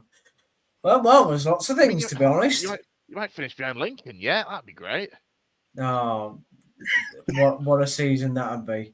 So obviously we had a terrible Easter period, lost to Cambridge 2-1. Cambridge won the game in the 89th minute. Lots of boos after the game. About 3 hours after the game, Matt Cartwright was relieved of his position, which was semi-cheered in Huddersfield households. Oh, semi? Yeah, well, yeah, because the sense of fans have been wanting him gone for the entire season. Yeah, but but from a human point of view, you never want to see somebody lose their job and also go through the amount of crap that he's had to go through. But in another sense, it has to be said that realistically, he didn't do his job. He's lost the club a lot of money through the signings that we've made. And the managers that we've had to pay off, and it's not worked. And so, it needed to be done. It's just unfortunate that it's come, 18 months too late. It should have gone after the first transfer window, but there we are. And then we go into Monday, and I'll be honest, I was expecting a battering. I actually was.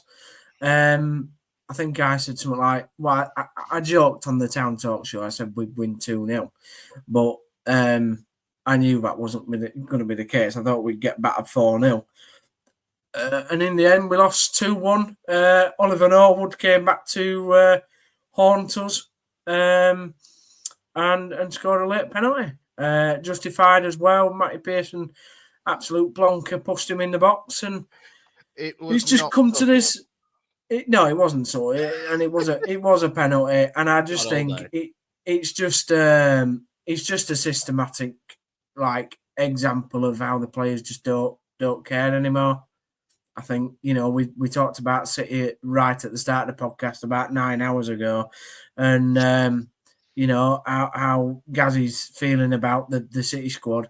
Well, at least City's got still a chance to for something to play for, because these players don't deserve a chance. And obviously, when it come to the end of the Stockport game, that was it. Season was done with 2 games left to play. I've no against the City squad. They've given us a good year. It's just the captain and the manager that have thrown us. No, but yeah, I get that. I think it's more the fact that you're frustrated with the squad, and I'm as frustrated with the Town squad as you are with the City lads, but for very different reasons. These lads, there's no left for them. They're just broken, and there's 8 players out of contract. They all need to go. In fact, I'd be telling them right now that they don't need to come back to the training ground, come and pick the gear up next week and get off on holiday, lads. You can have 2 extra weeks because you're not needing to come into the club anymore. That's what I'd do. We need a new director of football. We need a new manager because Worthy came out after the game and basically said that he's off back to his academy job, which I wanted him to do. I didn't want him to get the full-time job, not because I don't believe in him, because I don't want him to be thrown under the bus like Danny Schofield was by a bunch of players that don't care. So has he come out and said that, Danzo? Has he come out and said that? Yeah, he's come out and said that he's going back to his academy job. Yeah. Okay. He's made that plain. I mean, I'll be honest, Lou. Like it's been written on his. Justify otherwise. It's the right decision for him, isn't it? It's the right decision for him. Like, no, there's no Town fan out there that blames Worthy for what's gone on. It's all on the players. The players don't care, and they haven't for a couple of weeks, and it's just broken Worthy's heart. I mean, I think it was after the Cambridge game or the one before, and he did an interview on Radio Leeds, him and Hoggy, and they just sounded like they were broken men. I've never heard interviews like it, really. There were nothing left. So yeah, it's kind of starting again. Really, there's a lot to happen in the off season to get this football club to where it needs to be to go for promotion for next season, and a lot of money to boot. Excellent. Do you trust Nagel to do that? Do I trust? Guys, I don't know about that. I trust him more now he's got rid of Mark Cartwright, because if he gets the right director of football in, and as I've said all along for the last 10 weeks on the Town Talk Show, if they get a plan together, a proper director of football in who can get proper players in, then we might have a chance, yeah. I mean, I don't have a problem with him putting the money up. I ain't got a problem with him putting the money up because he's shown that he's willing to do that. It's more the fact that he's put his trust in people that are just not good at the jobs and have made the wrong decisions time and time again. I mean, he did a diary the other day and he was talking about we need bigger lads in there, because we have got one of the smallest teams in the league, and I think that does affect you in League One with the style of play that many teams, play at. So it sounds like we're going to be going after Over Ponty Colliery's team, because if they're all 6'4" meatheads, that's the kind of player Kevin wants us to sign. So can I just ask for at this moment in time? I'm looking as a complete outsider into this, and I don't want to depress you even further. But you've got is that possible? Well, you haven't got a director of football, right? You haven't got a manager. Yeah. Well, what the hell is going to happen with recruitment over pre-season? Because your target should already be up on the wall, up on the board, ready to start even negotiating with people. So what's the next steps? Because that has got to be done pretty quickly to give some kind of indication of what you're going to do next season. Can I just that actually now, just before Downsy, because off the back of that is where are things at with the whole manager situation right now? Because that surely is what's going to happen next before the recruitment bit starts, because you don't have the recruitment team in place. So sure, you need the manager first to start, casting his eye over what's there and making the plans. So, I mean, what is the latest on the manager situation? Well, what needs to happen first is basically, we need the director of football in, Chris, before you can, because the thing that a director of football does is, and we all know this, so I'm not telling anybody that suck eggs, is basically the plan has to start from that position, and then it comes down to the manager. So the manager has to work with the director of football. The two can't. The two have to go hand in hand for it to create a successful team. Well, no, because not all clubs operate with a director of football. A lot of EFL clubs don't have a director of football and work just most teams at the upper echelons of League One going into the Championship to the Premier League do. Yeah, I would say so. You look at that amount, the amount of clubs that are up there in the playoffs. And then in the Championship, most clubs have now a director of football or football operations. So that's all. It's not a given. No, it's not a given. I'm not saying it's a given. I'm saying though that's the model that most clubs go with, and I don't. Do I like it? No. Do I think that the manager should pick the players that ultimately is going to end up giving him the sack? Yeah, and that's the problem we've had for. Well, and that's the problem we've had for many years, that the manager hasn't picked necessarily the whole recruitment process. There are sort of candidates that are interesting. I mean, Rob Edwards is an interesting choice. I think, there's always talk about Wagner coming back. I'm not sure on that at the moment, because I feel like he has muted to people apparently that is it the right time for him to come back? I don't know. It would certainly get the fan base on board and sell a few more season tickets. I mean, Tony Mowbray's just been sacked at West Brom. Would I take Tony Mowbray? Absolutely. Would it be probably not the best of football? No, but I would take him. I would take Nigel Pearson as a strong-headed manager to work with players. I think he could do a job. So there's options out there. It's just Steve Evans. No, I don't want Steve Evans. Let's not go over that old bike again. There's options out there that I feel that Town could really go for. And Kevin's going to have to put a bit of money behind it.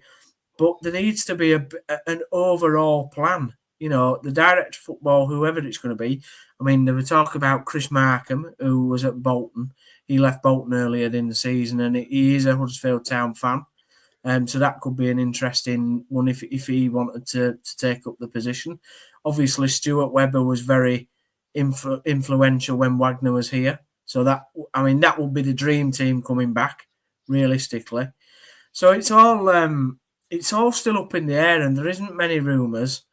I think the season's just eking out to nothing. But I agree with Lou 100%. The director of football and the manager realistically need to be in before Leyton Orient, which is the last game of the season. Not taking the game, but need to be in behind the scenes. Can I just come in quickly? Because obviously you had a discussion there about director of football versus manager and how it all works and the setup. I wanted to make a point before you came onto that, but it kind of falls in with what you've just said. This is where Nagel needs to prove his worth. This is where questions. He's got a blank canvas now. He's got no director of football. He's got no manager. He needs that. He has to set the plan. His ownership now is where he's going to be really tested, because there is a blank. Not a totally blank canvas, but to an extent, there is a blank canvas. He sets the plan. He sets the mantra. This is what Bradford City haven't had for a long time: a plan, a mantra, a way of going forward. And he has to set that, and he has to decide what the structure of the club is going to look like, how the different roles are going to interact and report into each other, and basically who's going to be in charge. And he then decides whether the director of football sets the transfer targets, hires the manager. Is the manager reporting to the director of football? Is that how it's going to work? Or are they going to be more of an equal partnership? I think this is a huge test for Nagel. And I think a lot of what happens now, obviously, you're not happy with how things have gone over the last couple of years. And I totally understand that. Now he has to prove his worth and prove how his ownership is going to take the club forward. Well, I think you're spot on there, and the reason I think you've also spot on is it is you say it's not it is a blank canvas, Gaz, in a sense that, like you said, there's no manager, there's no director of football. All 8 players that are out of contract are all first team big heads, as in like they're the most eldest sort of statesman in the team, the first team players, I believe, is the terms you're looking for. Yeah, senior players, but the senior players, right, which have been at the club for a long time, so there's a big chunk of that squad and wages that are going out the door. So it's the biggest reset the club has had probably for 5 years, and I think that it could go one or two ways, guys. We could end up, getting a real plan together, proper manager, proper director of football, proper squad in place, and go for promotion next season. Or it could get it horribly wrong, and we could end up fighting relegation and and seeing you either next season or seeing you next season if you come up and battling relegation or be going into League Two. So, but he's a successful businessman. He's earned his money. He's run companies before. He should know what he's doing. He 100% should do. And I know what Bradley just said there. I don't know if Brad's a Town fan or what, but obviously season tickets have been out, and they've been out for a number of weeks now, since the middle of March. Season ticket sales are horrific, from what I understand. And therefore, he needs, Nagel needs a bit of magic now to get people back on side and get supporters excited for what might be the season ahead. I do think, though, that next season, and you'll probably all disagree with me, but I think next season... Just before we go on, we're just going to say goodbye to Gaz, because I know Gaz has got to get off. Yeah, see you later, Gaz. Thanks for joining us tonight, mate. Good luck on Saturday. Thanks for that. I'm going to say wish us luck for Saturday. Cheers, boys. See you later. Best of luck Saturday, mate. Bye. Bye, lads. I think next season is an interesting one, because say if Birmingham's gone up, Wrexham are probably going to go up. And then I would say it's either between, I think Charlton will win the playoffs the way that teams are going. And then the teams that are coming up, they're going to be stronger than the teams that are coming down. I don't know. The teams that are going up from League One will definitely be stronger than the teams that are getting relegated. I don't see at the moment, Derby being amazing. I don't see Plymouth coming down and being absolutely world beaters. I'll be honest, interrupt, mate.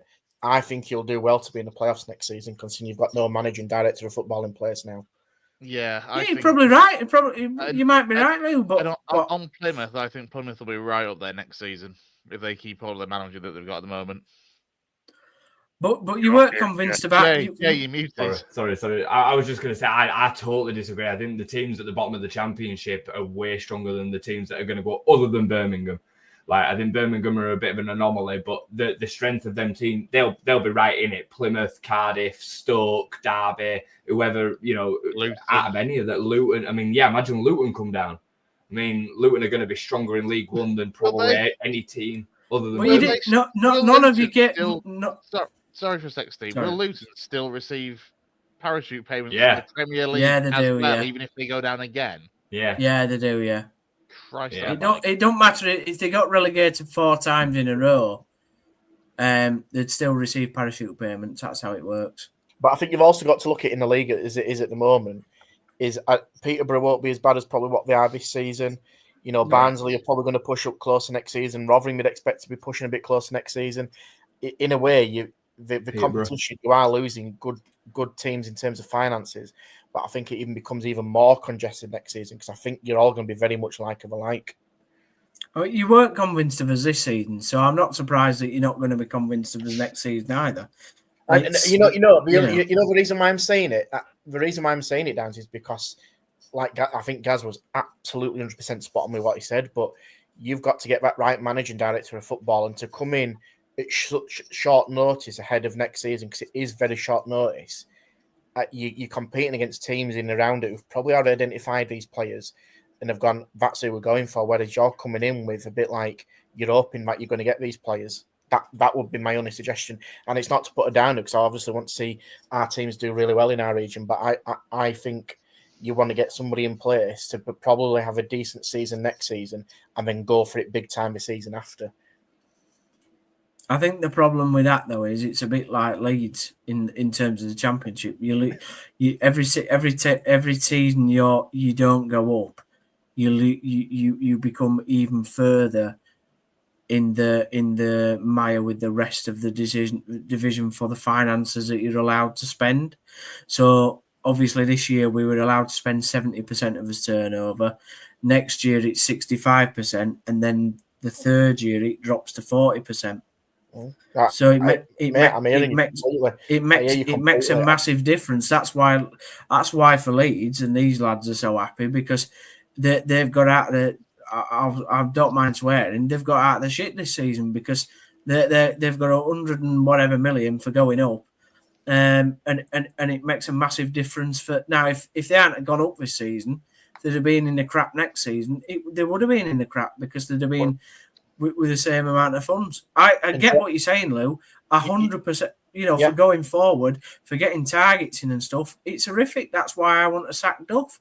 But I agree. He made that decision. What's happened with Leeds? They've had a plan. They've got owners in. They've done exactly what they want to do. They've kept Farke despite even losing out last season. They've stuck by it. They've stuck by the principles and gone, we're going to back him. And that's what should have happened, in my opinion, with Huddersfield Town. And I think you'd have got out with it with Michael Duff. But I don't think we'd have got. I still don't think we'd have probably made the playoffs. But I think there would have been a plan going. There would have been a better plan for going into next season. The whole issue is that time's against him, and the more time that passes, the less chance we've got to put a plan in place for next season, and that's what's worrying. But hindsight's a wonderful thing, but Michael Duff would have stood a better chance getting in a playoffs than an inexperienced manager who was running the academy for 12 games. They'd have got playoffs if they'd have kept Helic in January as well. Yeah. You know what, Jay, we would have, I mean, Joe, I'm actually saying it tongue in cheek. Yeah, because if they'd have kept him and just not taken the money that they'd got in January, I think he'd have actually made that much of a difference. Yeah, and you know what, Lou, as well, I remember you and me were on the Town Talk show after the sack Duff, and you and I said at the time, much to I think Kane's frustration and Cal at the time as well, that you know things probably won't work out any better for getting rid of Duff, and look, it's turned out that way certainly. I just think outside looking in, I thought it was a bizarre decision to get rid of an experienced manager who's been in the AFL and getting up in the playoffs and in and around that region, and replace him with an inexperienced academy coach who's got 10 games. I didn't see the benefit. I can appreciate the context of why it was made because Town was struggling, but you still got 10 games. That's a long time to go with a manager of the quality of Michael Duff. But you know what? Hindsight's a wonderful thing, innit?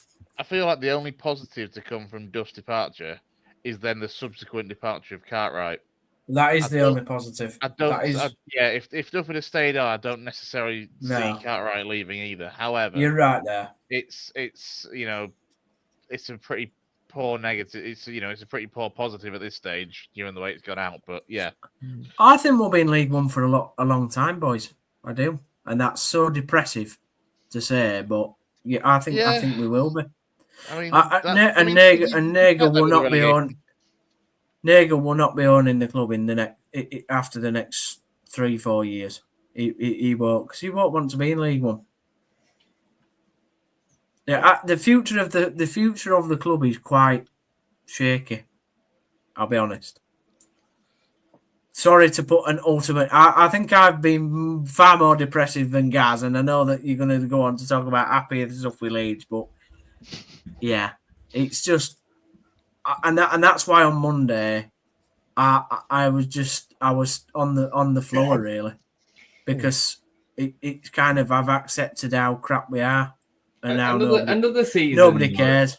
Another season down and things can change. Like football changes very very quickly. Like it only takes one or two like decent bits of recruitment and a proper plan and the management. I don't know, it sounds simple, but you just have to make sure that you don't go down the easy route. Because I mean, I could be totally wrong, and I know you're going to hate to say this. I could see Wayne Rooney rocking up there. Like I genuinely could see it. I could see Nagel thinking that'd be a good idea. Like I can just see. I can feel it. Like talk about kicking a man when he's down. But my point is if you do go out and get that right recruitment and the right manager, there's nothing to say that you can't have a tilt on. Playoffs or whatever. I don't think it's that we're unnecessarily unfair on the criticism or even at the beginning of the season. I just think we had a little bit more of you had the emotional side attached to wanting your team to do well, whereas we all looked at League One and being like, this is going to be tricky. And the likes of Wrexham, Stockport, they're kind of taken for granted a little bit. And, and then the others that are coming into it as well. I think, unfortunately, given the way that the landslide for Town, I think where you're going to end up is probably where we all kind of thought. The worst. Give or take a place or two. Yeah. The worst thing about it is watching the playoffs, watching the players come off the pitch, and like the likes of Matty Pearson just walking down the tunnel and not going over to the supporters when we filled out Stockport's away end at the weekend on Monday. There were 1,500 Town fans there, all knowing that the season was pretty much done anyway, and it was still sold out away end. And the players just didn't even go over to acknowledge the fans. And it's the not caring, that's what hurts. That's what makes it so indigestible. The worst thing in football is apathy, and that's where Huddersfield Town are at the moment. Yeah, it is. Yeah, it is. Yep. Anyway, any more questions?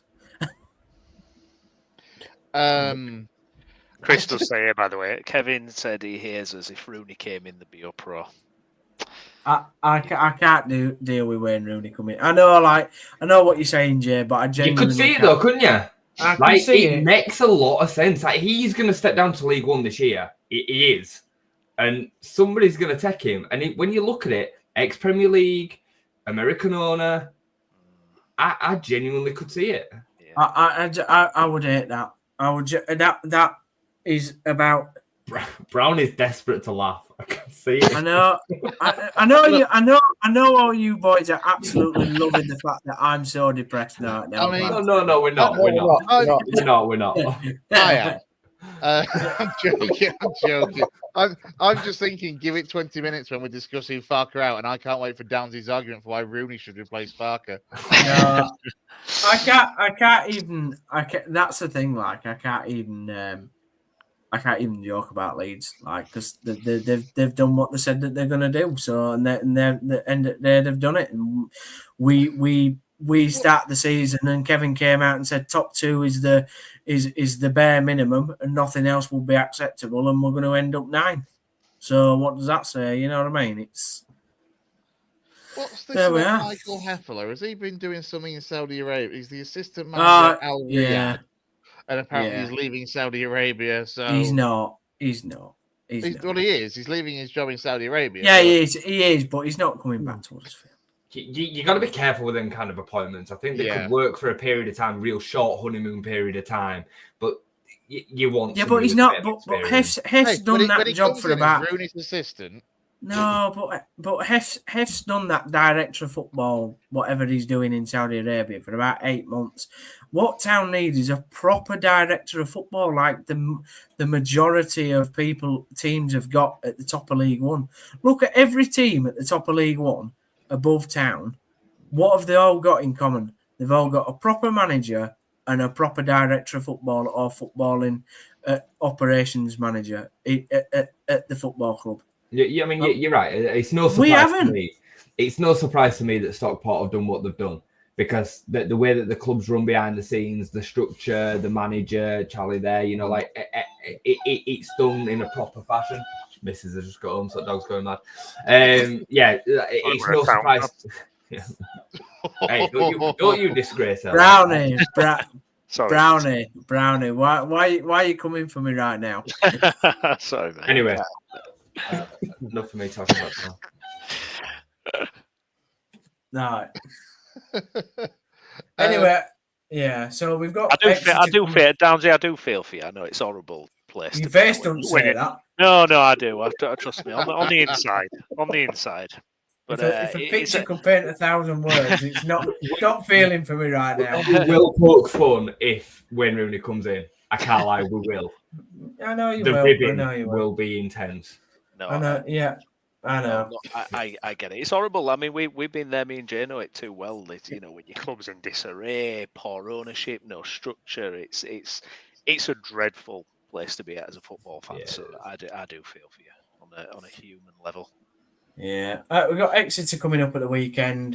I'd play the kids, like the academy lads. Give them a chance in the last 2 games to see what Football League fixtures are all about. That's what's point in playing first team players when we've got no one to play for. You might as well give the academy lads a chance, haven't we? Really? Can do what you want, can't you? Season's done. Yeah. Right, Chris, you want to speak about Leeds and these lads? Because I might go now, if that's all right. No, you dare. I can't believe everybody's left. We've been waiting for Leeds all night, and now everybody's left. Yeah, but I don't know how you're 2 hours into this episode without getting to the main talking point. Like, come on now. When I saw Chris's schedule, I just was like, oh, no. Hang on, you say Chris's schedule. I just listed the clubs in our region, as we always do, to be fair. See you later, lads. Bye, Downsy. Grow up, Downsy. You're going nowhere, sunshine. Let's turn our attention then, I suppose, if you want to change the banner, Brownie, to Leeds United. And they did what they were supposed to do all along, apparently, and got promoted. God, that was hard to say. I was going to say, are you all right there? You made hard work of that. Brownie, Jay, have you come down off your highs yet?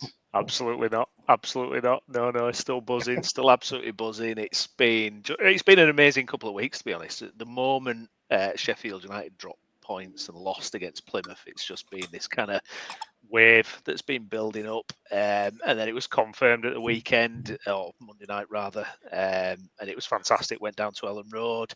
I was looking for Jay, couldn't find him, and then I saw no signal.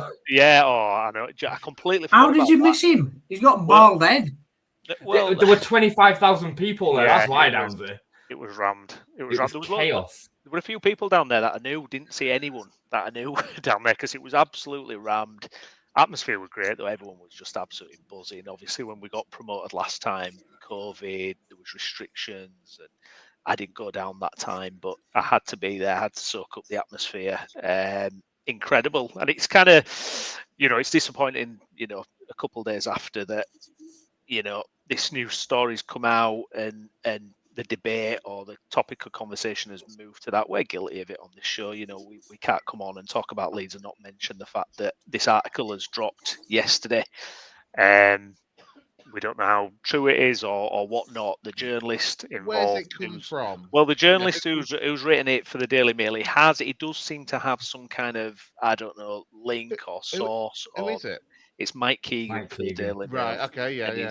It has dropped articles before that have turned out to be accurate and whatnot. So it seems to have some kind of line in there. I think that's why it had legs. Because initially when I first saw it, I thought, clickbait, what a load of nonsense. And then it did kind of seem to grow. But I do just want to bring up some one particular stat that's been flying around Twitter today, and that is Daniel Farke's stats. A little bit small on there, but that's Daniel Farke's stats from the Championship this season, where pretty much we're first for the majority of that conversion rate in concede is just not good enough, is it? Exactly. Lets him down, doesn't it? Get him sacked. But I mean, the man has done an absolutely unbelievable job this season. I think there's a lot actually that's kind of taken for granted in terms of the team spirit he's fostered and how he's actually delivered on what's happened there. It's not been easy for him. And to have this kind of debate now where we're saying, should he be sacked? Is he going to be sacked? It feels difficult, feels really kind of, not a pleasant thing. It's not taking the shine off for me for promotion because we're going to be playing Premier League football, so I'm absolutely buzzing about that. I'm excited to see what we do.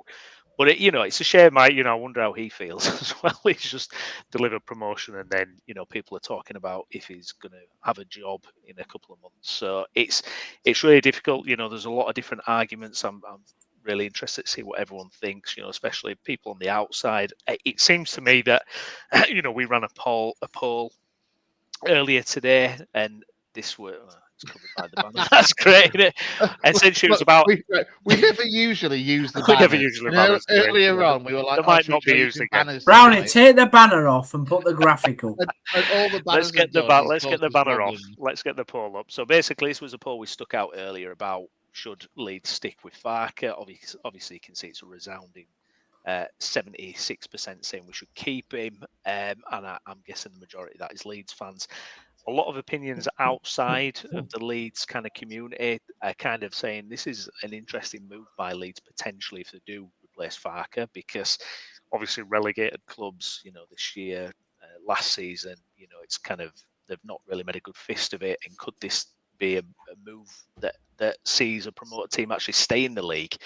So, I hear those arguments. I know there's things like that going on in the background. 49ers are going to be ruthless. This is the opportunity. We are in the Premier League now. This is, you look at Huddersfield Town, they were in the Premier League before, and then look at them 5-6 years later. I'm not saying that will happen to Leeds, but what I mean is, keep sticking it in, Brownie. What I mean is, we've just had development plans agreed with the council. We're going to be developing the land, Ellen Road. All this rests on being successful in the Premier League. We could potentially have a stadium that's going to be the 7th biggest in the country. The 49ers know that everything revolves around us being in the Premier League, and they're going to try and ensure that we stay there. Does that mean that we get rid of Daniel Farke?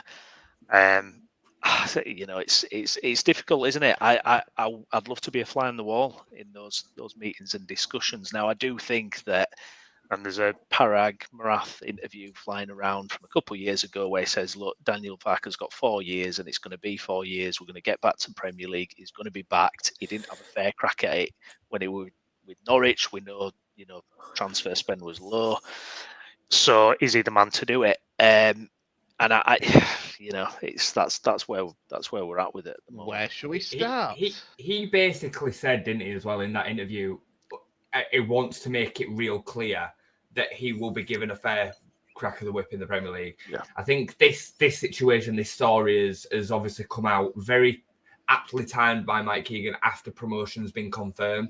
I don't think that this is a story that he's just got his hands on now. The more I think about it, I think that this is more than likely maybe was whispers in January, maybe something got said behind the scenes that he's caught on of or whatever, and he's now decided to take this time to run with it because it's when it'll land the best.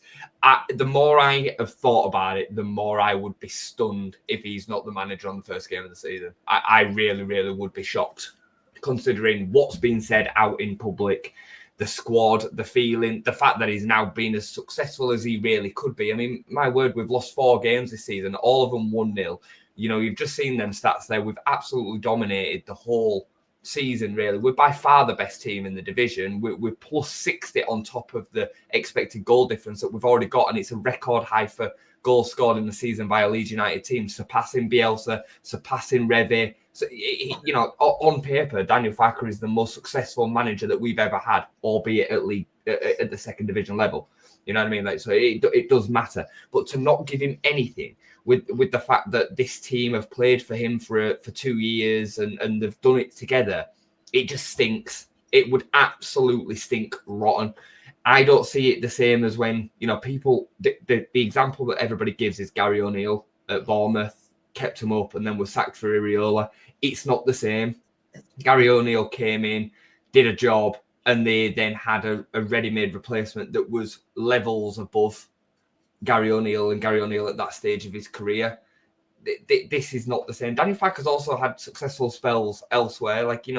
He has finished 10th at Mönchengladbach in the top level of the Bundesliga. It's not like it's just his only top level experience is Norwich and he failed twice. It's just not it. So I just think very different, though, isn't it?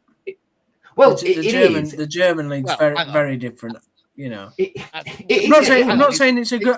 I'm not saying it's a good. It's not a good achievement. Yeah, I'm not saying it's not a good achievement, but let's all be honest. We all know, we're all sat here, and we all know that Farke's got 10 games in the Premier League. And if we were to replace him down there, if we were to replace him with whoever, they would have 10 games as well, because that's the nature of the beast. So you know what I mean? You recruit. You're going to sit there after 10. You're going to sit there after 10 games. If you're rock bottom with no points, saying we need a change, we need.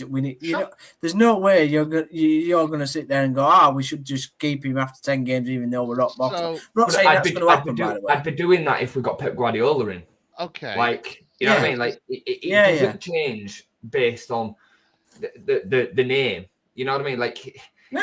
If we observe a period of football that Daniel Farke can't acclimatise to, then fine, we can deal with that then. But that would go for any manager that we got. And, given the fact that I said this to Brownie the other day, a fair chunk of what's going to see us be safe this season or not will come in the momentum that can carry over from this season.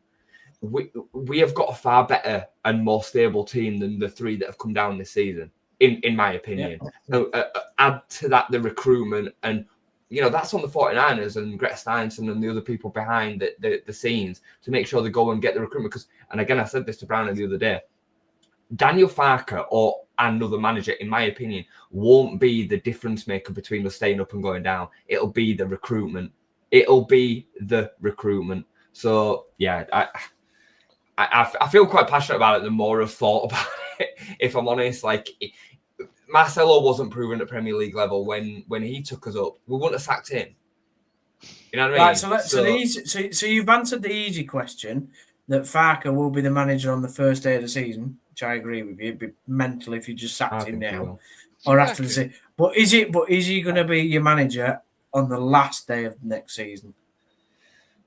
Well, I feel like there's in between discussions to be had here, to be honest, because I get what Dan's is getting at, though. I get what he's getting at. I want to question, though. I want to hear what Lou says, because in the group yesterday, obviously, I put in this copy of this article. And Lou, you kind of said that you wouldn't be surprised if they actually did make a change, and you kind of half expecting that maybe to happen. Why would that be, do you think? I think with the possible changes that are happening off the field, with the likes of Angus Kinnear going, potentially Hammond, potentially Penrice, who's at the moment being linked to join them at Everton, I think. Does Farke deserve to be given an opportunity in the Premier League? Yes, because of what he's done. I don't think anybody can argue about that fact. I think it takes a very brave board now to make that decision to replace Farke. It wouldn't surprise me, because I think when something like this, exactly like Jay's just said earlier, the timing is just something significant for me. And I just think when something like this comes out at the end of you being announced as promotion, when it's not even champions yet, you've been confirmed as just going up, and that stuff comes out. For me, I don't think a storage led like that, unless it's got some kind of legs behind it. Who do I think is going to replace him? I know there are a couple of names I put in. Whether they're good enough to come in, I agree. They've probably got just the same amount of games as what Farke would have. I think the board have been waiting for this opportunity to get into the Premier League, and I think they've planned to get in the Premier League when they have done. And I think with that in mind, we'll have the targets in mind to get somebody in. I'm not comparing Huddersfield at all with Leeds, because I think they're very different situations, but the basics of it are very similar, where the owners now have got to make a massive call on getting the right people in behind the scenes to get the right manager in to put that plan together. Leeds have got, you've gone up deservedly so. You've been probably the best team in this league, and you've been wanting this for 2 years. The board won't want to let this chance slip away and get relegated again and be a bit of a yo-yo club. They're not in it to be a yo-yo club. They've been in it to establish yourselves as a Premier League club for the next 5, 10, 15 years and get some return on investment. I almost think that Farke, despite deserving that, I could see a perspective where they think they can go bigger and better, whoever that may be. Yeah, I agree. And whether that's the right decision or not is not for us. That'll come in time. Just also see that they may want somebody as a bit more of a figurehead to lead that Leeds brand in a different way. It'd have to be a statement, though, Lou. But I think it could 100%, and they could absolutely do it. It's weird, because I agree 100% with what you're saying, Jay, but the one thing I do think is slightly different, in my opinion, even though we do agree on a lot of stuff, is I would be surprised if he's in the dugout for that first game. Yeah. So it's super interesting. I mean, I think a lot of your opinion, and like you may be able to convince me otherwise. I would just... Maybe it's just I'm too sentimental. Maybe I'm too emotional with the situation and what I see as or deem as fair. Yeah, you know what I mean. Like, and I do think about the human element to the players, because unless we're going to have a complete wipe of the board and we're going to recruit another 15 players, a lot of these players, while they might get over it over time, I do think are invested in this journey with him together. What would it say to them as the players that are going to keep us up next season if we just bomb out the man that made it all happen? Like, it stinks from a human perspective, 100%, because you'd think, my God, how can you let that happen when those guys have got you up? From that sentimental perspective, I get it. Like, that means something to you guys, because that team rightly, in your opinion, both you guys, is going to go down as one that you're going to remember for the rest of your life because it's done the job and it's probably been better than Bielsa, even though the Bielsa still obviously still shadows that, but everything that goes along with it. I just think the board and the 49ers will go, that's part of the job done. Now we're on to the next part of that job. And that job is something that might be bigger and better. Listen, it could fall flat on its backside, and in your respect, I hope it doesn't. But it's going to take a brave board to make that decision because you're going to get this split like already. Crikey, there's only 5 of us. We're split on it already. I think majority of Leeds fans probably 2-3 months ago would have gone, fair enough, I could see Farke leaving. But within the space of a month or two, that's probably changed. And I think they'd be slightly disappointed, like you guys would be, if he wasn't there in the dugout. But I think there's a few strands to it, isn't there? Where I think if you go up and obviously you keep Farke and he he does say he does all right, yeah, and he keeps you up and in 17th, which is great. Do you then trust him to make that level again? The other fact is, if you sack him, right, and you bring in an absolute world beater, do you think that's the board going, right, we don't just want to stay in the division. What we want to do is we want to do a Forest, we want to do an Aston Villa, we want to do a Newcastle. That's where we want to go. Now, you would expect them to do that, and I agree on a human level, it's absolutely crap for Farke because he'll be currently thinking, well, hang on, I've just done a fantastic job for this football club. It's what everybody wants. It was my objective. I've done what I've been asked to do. It's not really fair. Now, I think from the players' point of view, do players get shocked when managers are sacked now in football? The circumstances are different. The circumstances are different. I know, but I think you've got to apply some context. I know, but I think sometimes footballers are like, they just look after themselves now. They've said that in interviews before, haven't they? When you've listened to even people, that have just recently come out of the game, like on Talksport and stuff. They are honest enough to say, when you've I listened to Darren Bent, and Darren Bent said before, like, all a footballer looks after is himself. If he's playing every week, he's happy, isn't he? He doesn't necessarily care who the manager is or what's going on higher at the football club. So I think my worry sorry, I know we're in danger of tripping over each other and talking over each other. I do apologize. My worry with this Downsy would be like this manager that we're getting for this period of time. I agree with you. They will see us as a Villa, a Newcastle, a Forest, breaking the mould, getting into that area. That is where they are 100% expecting us to get to eventually. That goes without saying. And we've got the capabilities of being able to do that. But who are you going to employ that's going to be... All them clubs that you just mentioned have survived by the skin of their teeth. Several times in the route to get where they're now getting to. Unai Emery wouldn't have been the manager to keep them up and finish 17th the first time that they did that. He wouldn't be. So that's my point, Jay. That's my point. But we can't go for that manager. So we have to go for the in-between one right now. Do you get what I'm saying? But are they thinking, do you know what? We'll sod the in-between bit.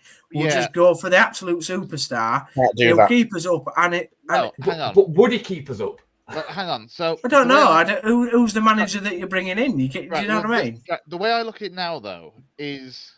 I'm not disagreeing with you. No. It's an interesting debate because I don't even know if I'm right, by the way. There's risks on both. Let's be honest. There are risks on both sides with this.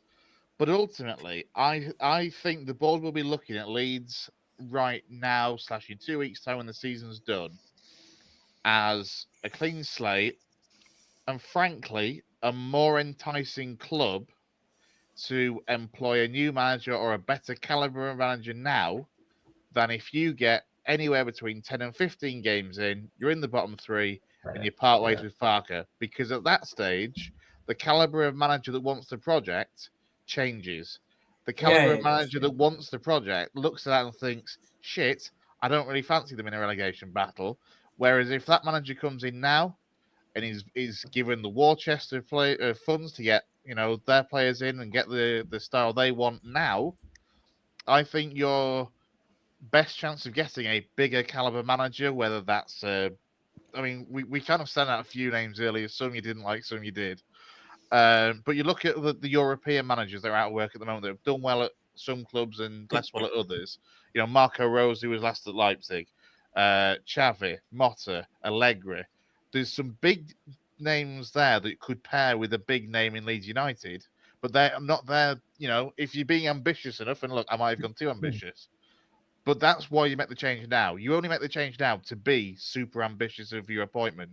You don't end up in a relegation fight 12, 15 games in, sack Farke, because none of those managers are going to want to look at a Leeds United bottom of the league. They're going to want to look at Leeds United where they can bring in their own players, put their own stamp on it, spend an absolute shitload if they have to get the players in, but also be a name that attracts those big players as well. Yeah. Well, that's why you ended up with Sam Allardyce as manager. End it there. That's why you got into the position you did last time. I tell you what, though, in my opinion, and I might be the only one here.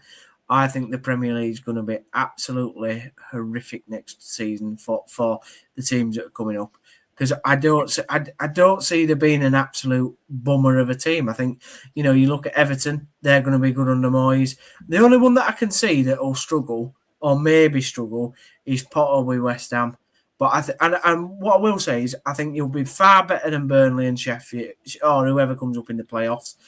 I think you've got more chance of being 17th than either of the clubs that will come up with you. But I don't see there being an absolute scapegoat in the Premier League anymore.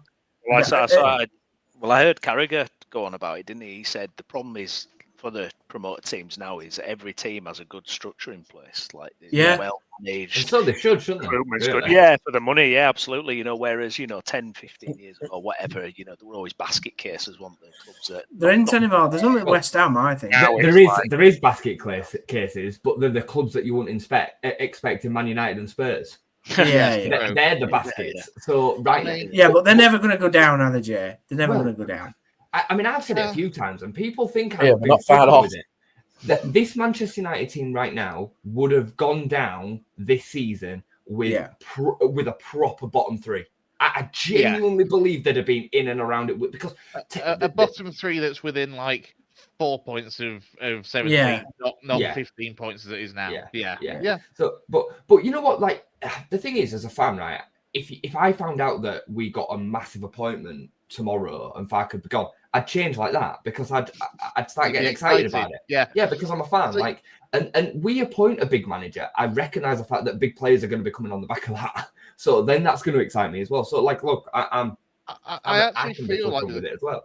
There's a couple of like middle ground managers that probably aren't as big as the likes of the ones I mentioned before, like Walter Mazzari, etc. But there's a couple of shrewd ones out there, like Edin Terzic. You did a decent job at Dortmund. Terzic would be a good. That's the one I shouted out. That's what I think you might get. Kasper Hjulmand would be of one of my shouts. Who's done, obviously, he was the Denmark manager, but he'd done great at Nordsjælland and that with Vorand. There's some really I'll be honest, there's some really interesting and exciting looking candidates potentially out there. I think this is it's the ambition thing, isn't it? I think if the 49ers are going to nail the bollocks to the mast and say, right, we're going for it, we're going for the big name caliber, we're going to give him. I mean, I don't know what your financial situation is like, but if I'm right in thinking, you're in a position to be able to spend now, aren't you? Well, we didn't spend in January, and the comment from Farke the other day about wanting to spend in January and wasn't allowed to has kind of made me think even more. Has this got legs? And it was always kind of along the lines of we're led to believe we're saving as much for the Premier League as possible, which I do think that is true. But if they fully backed him. And sensible. If they fully backed him, would they have given him what he wanted in January? Maybe they would. I mean, if we're talking about names and we wanted to be ambitious, and I do think there'd be potential for this, I'd love them to go back for the man that they wanted, and that'd be Iraola. I would love them to go and strip Bournemouth of Iraola because I think he might no chance. Maybe he does, but Iraola wanted the Leeds job. He just didn't want it at the time that we were offering him it last time. Maybe there could be an angle, but again, if you're talking about that level of manager and you're talking, that's a conversation that we have to be in, isn't it? So I do think. What about Thomas Frank? Boom! That's exactly what I was about to say. He's got too much connection to Brentford, and I think the thing with Iriola now, the next job the next job that Iriola is going for is a big job.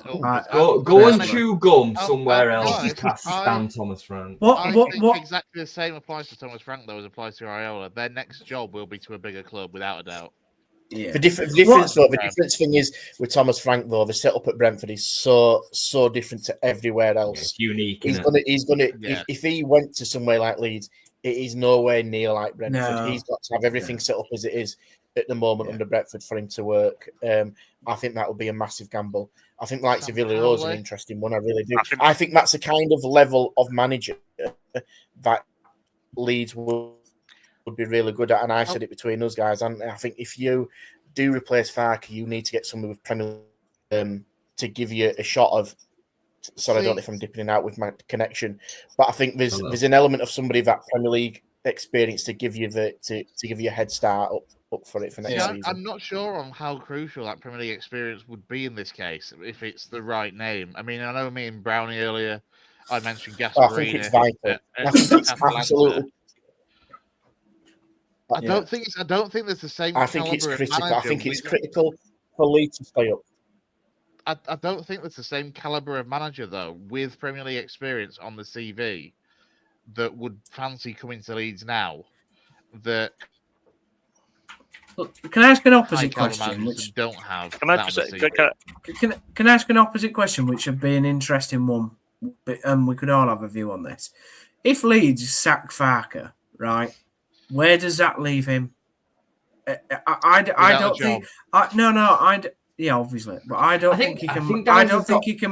I don't think he can manage in this country again because he's again. Well, any championship team would want him. Any championship team would want him. Hang on, he could take the Leicester or Southampton jobs that are both currently available. Yeah, but what's the point? Because what's the point? He's just gone up with the most successful, one of the best championship teams that I've ever seen in my, and that hurts me to say.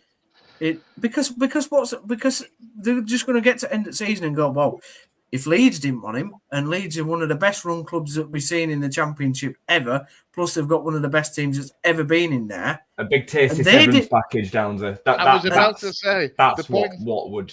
The point is there for Farke is being back in work in a league. You know that. Yeah. Do you not get my point though? I do get your point. You know what, Danzy? I think you make a really really good point with that. But what I would argue alongside that is if Farke does leave Leeds, he's going to still look amazing out of it. Yeah, he will. He's done nothing wrong. He's done everything that he's been asked to do. He comes out of that and somebody will snap him up. But I do 100% agree with your sentiment with your thing of he might walk into somebody else and somebody else get promoted and think, well, Leeds have not got it. I get that. I mean, that's a really fair argument. But it's not from a club angle. It's not from a club angle. It's from a Farke angle that I'm talking. Like Burnley. Him as a man. Burnley and said another team that get promoted, I think would take a chance on Daniel Farke this time if they sacked their respective manager and Farke was out of work. I think he would. Because I think Farke's now rebuilt again in this country and would probably be able to get. The problem is then likely to be unsuccessful with them teams and not keep them up and look shit again. Norwich. Yeah, he is in a tricky spot. He is. Do you think the fans will make a big show on Monday? Bristol game. Do you think Farke will get kind of the treatment? I think they will. I think the majority they haven't done for him so far. Yeah, I think the majority of the family. I've seen a few of these polls that we ran earlier, and 75% tends to be the going rate. 1 in 4 tends to have wanted him out. The problem is 1 in 4 have wanted him out from before his first game, and and that has fluctuated then a little bit since me and you were both said we'd be happy to see the back of him at the end of last season, emotional on the back of the playoff final and all the rest of it. And we, this season I think me and you have been pretty resolute in the defence of him. The football's been good this season. It's developed from last year. It's been better. He got more of his players. I mean, we've gone up really at a bit of a canter come the end of it. You know what I mean? So I think we've been very, very fair. I do think there'll be a little bit of a defence of him on Monday. I don't know if it'll mean anything. I don't think that would then change. That's it. I hope they stick to the guns Yeah, whichever way. That's what you want, isn't it? Yeah, whichever way it's going to be, stick to your guns. Don't do what we did when What's we were the sentiment like for Farke inside Elland Road compared to social media? It's a funny question, but after I can't remember. I went to Burnley. That were it. Burnley at home, right at the beginning of the season, we lost 1-0. And I was stood with a few fans that were absolutely giving him pelters as he came to clap the fans off at the end. There was booze, you know. Yeah. It wasn't what you would expect given the circumstances at the time. When I've been more recently, it's been a far more receptive take, but again, it depends on the success, doesn't it? Let's be honest, there's going to be a large proportion of Leeds fans who are never going to be fully on board with him unless he, gets us to a decent level in the Premier League. That's just the way it is. That's how high. He's still in Bielsa's shadow. I've said this before, he is. People unfairly compare what we've got now against what Bielsa gave us. And the facts are nobody can give us what Bielsa gave us because he gave us the feeling back that we'd all been missing for years. And people they're not intelligent enough to kind of put two and two together and realise that that's what's happening. But the facts are is that Farke's football is the best we've ever had it. It really is. I'm talking since O'Leary, it's the best we've ever had. So, but people can't compute it. They don't judge it fairly, That's the same with us and Wagner. That's exactly the same as the feeling we have. We haven't had it good before or since Wagner. And that's why we're all like... There's something about football managers or just humans in general. There's some people have just got it, whatever it is. And some folk, unfortunately, as good as they can possibly be, they could be better than everybody else, but they just haven't got it. And I think sometimes, unfortunately, whether it's right or wrong, Farke sometimes might just fall into that category, and especially what Leeds have had before. In terms of your question about, obviously backing him, I get that, but then you're going to also have Leeds fans thinking, bloody hell, we could get Carlo Ancelotti if he leaves Real Madrid. Why would I back Farke when we could get Ancelotti? You know what I mean? You're going to get people who are going to think like that, aren't you? And, just football. I'm not ruling out Ancelotti. The way the world works. But this is the argument, I think, for parting ways now, or one of the arguments for parting ways now, is why. And I said at the start, it's a risk, it's a gamble either way. But why back Farke now to sack him in 12 to 15 games time when actually what you say is right, Chris. Now and make the change and back the guy that you want to take you into Europe in 3 years' time. In the meantime, the interesting name. The interesting name is Jose Mourinho. It's going to be Steven Gerrard. No. The interesting name is Jose Mourinho. And I know you got a couple of you have made your opinions on him. I would love that. Leeds fans would love it. They would absolutely love it. Let me tell you, the majority. It'd be great if he tore your club to bits like he has with other clubs. The thing, I'm a little bit like this with it, and I can see both sides of it. But again, attracting players, I think the style to keep us up. I don't know, but there's something about it that I can see that would make sense. It would be such a romantic pairing. But he did say in an interview on Sky that he doesn't want to come to a club that's battling relegation, and you would be. No, he didn't. No, he didn't. He said that he didn't want to come to a club that was in Europe. He said that he wants to come to a club that had recently promoted. They were his exact words. So his words. Fair enough. He said he wants to be at a club that's like bottom 10, not top 10 of the Premier League. And that's what Leeds could be for a couple of seasons, and that'd be absolutely fine. I look at Lou's face. I just feel like it'd be such a romantic, beautiful pairing that Lou would absolutely hate somehow. No, listen, I just think because Lou doesn't have a heart and doesn't like the romance of football. No, because I'm a grumpy old man, as we all know. But I just think, unfortunately, I think he's been unreal for the game during our lifetime. I think he's achieved what only people can ever dream of. I just don't think he's the right man for Leeds. Can you imagine Leeds fans backing you and how much Mourinho hates Galatasaray? Don't you, Brownie, no? I don't. If Farke doesn't win a game in his first 5 games, there will be boos at Elland Road. 100%. What would you see, Brownie? Brownie, what do you see with it? Because you've asked us questions. What do you see with it, mate? Yeah, come on, Brownie. To be honest, I'm exactly like Jay. If it happened tomorrow and we got a name in, not Mourinho, but someone else, Southgate. I would back. No, not Southgate either. I would absolutely back it, and I'd be excited by it. But I don't know. It just feels so kind of risky with what Farke's built and the momentum that we've got from this season. I don't know. I know. It's all risky. Go get I don't know. I don't know. It all depends who that person will be. What would that name be? You know, because it's got to be big enough to kind of excite everybody and make us feel confident. But it's not going to be obviously someone ridiculous. Shulman, Terzic, Marco Rose, Matazara, Thiago Motta, Xavi.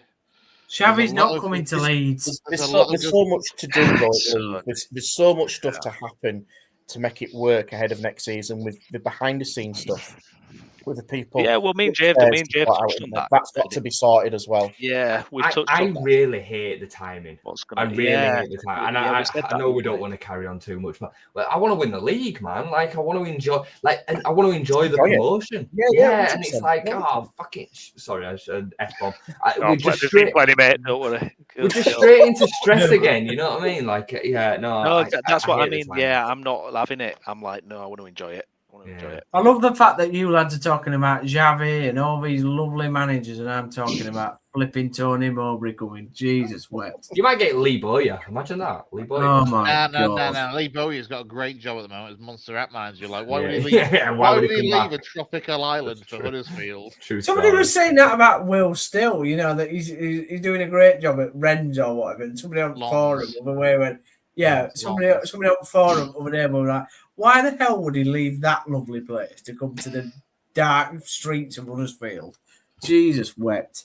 I think it's so fascinating, though, Will. It's so fascinating, and I know that we'll do loads of shows, mate. Because I think I said to you guys before, and I think there's going to be more change than what people expect. I really do. I want to talk more about it when we've got a little bit more time for sure, like over this next few days. And I mean, it's crazy because it feels like the season's over, and it's not. Like, you know what I mean? It feels like the season's finished, and we've still got 2 games to go yet. Who have you got Saturday again? We've got Bristol on Monday night. That's it, Yeah, it's like it literally don't matter anymore. So I can't wait for the season to be over, if I'm honest. Did you see that we got linked with Raheem Sterling earlier today, by the way? Yeah, I saw that. Yeah. Downs are down in League One where we're linked with Raheem Sterling. All right, Jay. All right, stop rubbing it in. Jesus, I'm not sure it's a great link though, because it was the one I saw it on Sky Sports News earlier. It was Paul Merson that was talking about how good a fit Sterling would be for Leeds. So, oh God, stay away. I basically had the last half an hour with 3 Leeds United fans on this channel. You know, there's been me and Chris, and then you. Yeah, funny. Yeah, very funny, mate. But the thing is, in Premier League as well. The thing is, in Premier League. See how he's got a bite there, Downsy. Yeah, I got a right bite, didn't I? A little closet Leeds fan over here. Yeah, it's like Downsy knew when he was in the Premier League for those 2 years. You get rumoured with everybody. So you need you need to kind of shuffle through that absolute rubbish. Delve between it and find out what the really true ones are. But I mean, Downsy clearly knew that from his time. I do think we got the rubbish, Lou. We got the crap. I do think, as like a neutral though, like, and you've kind of touched on it, I do think it's a really exciting summer to watch what happens at Leeds. Like, I think it's a little bit different being in it as a fan because you're just emotionally attached to it all the time. But I think there's potential for it to be like insane or terrible.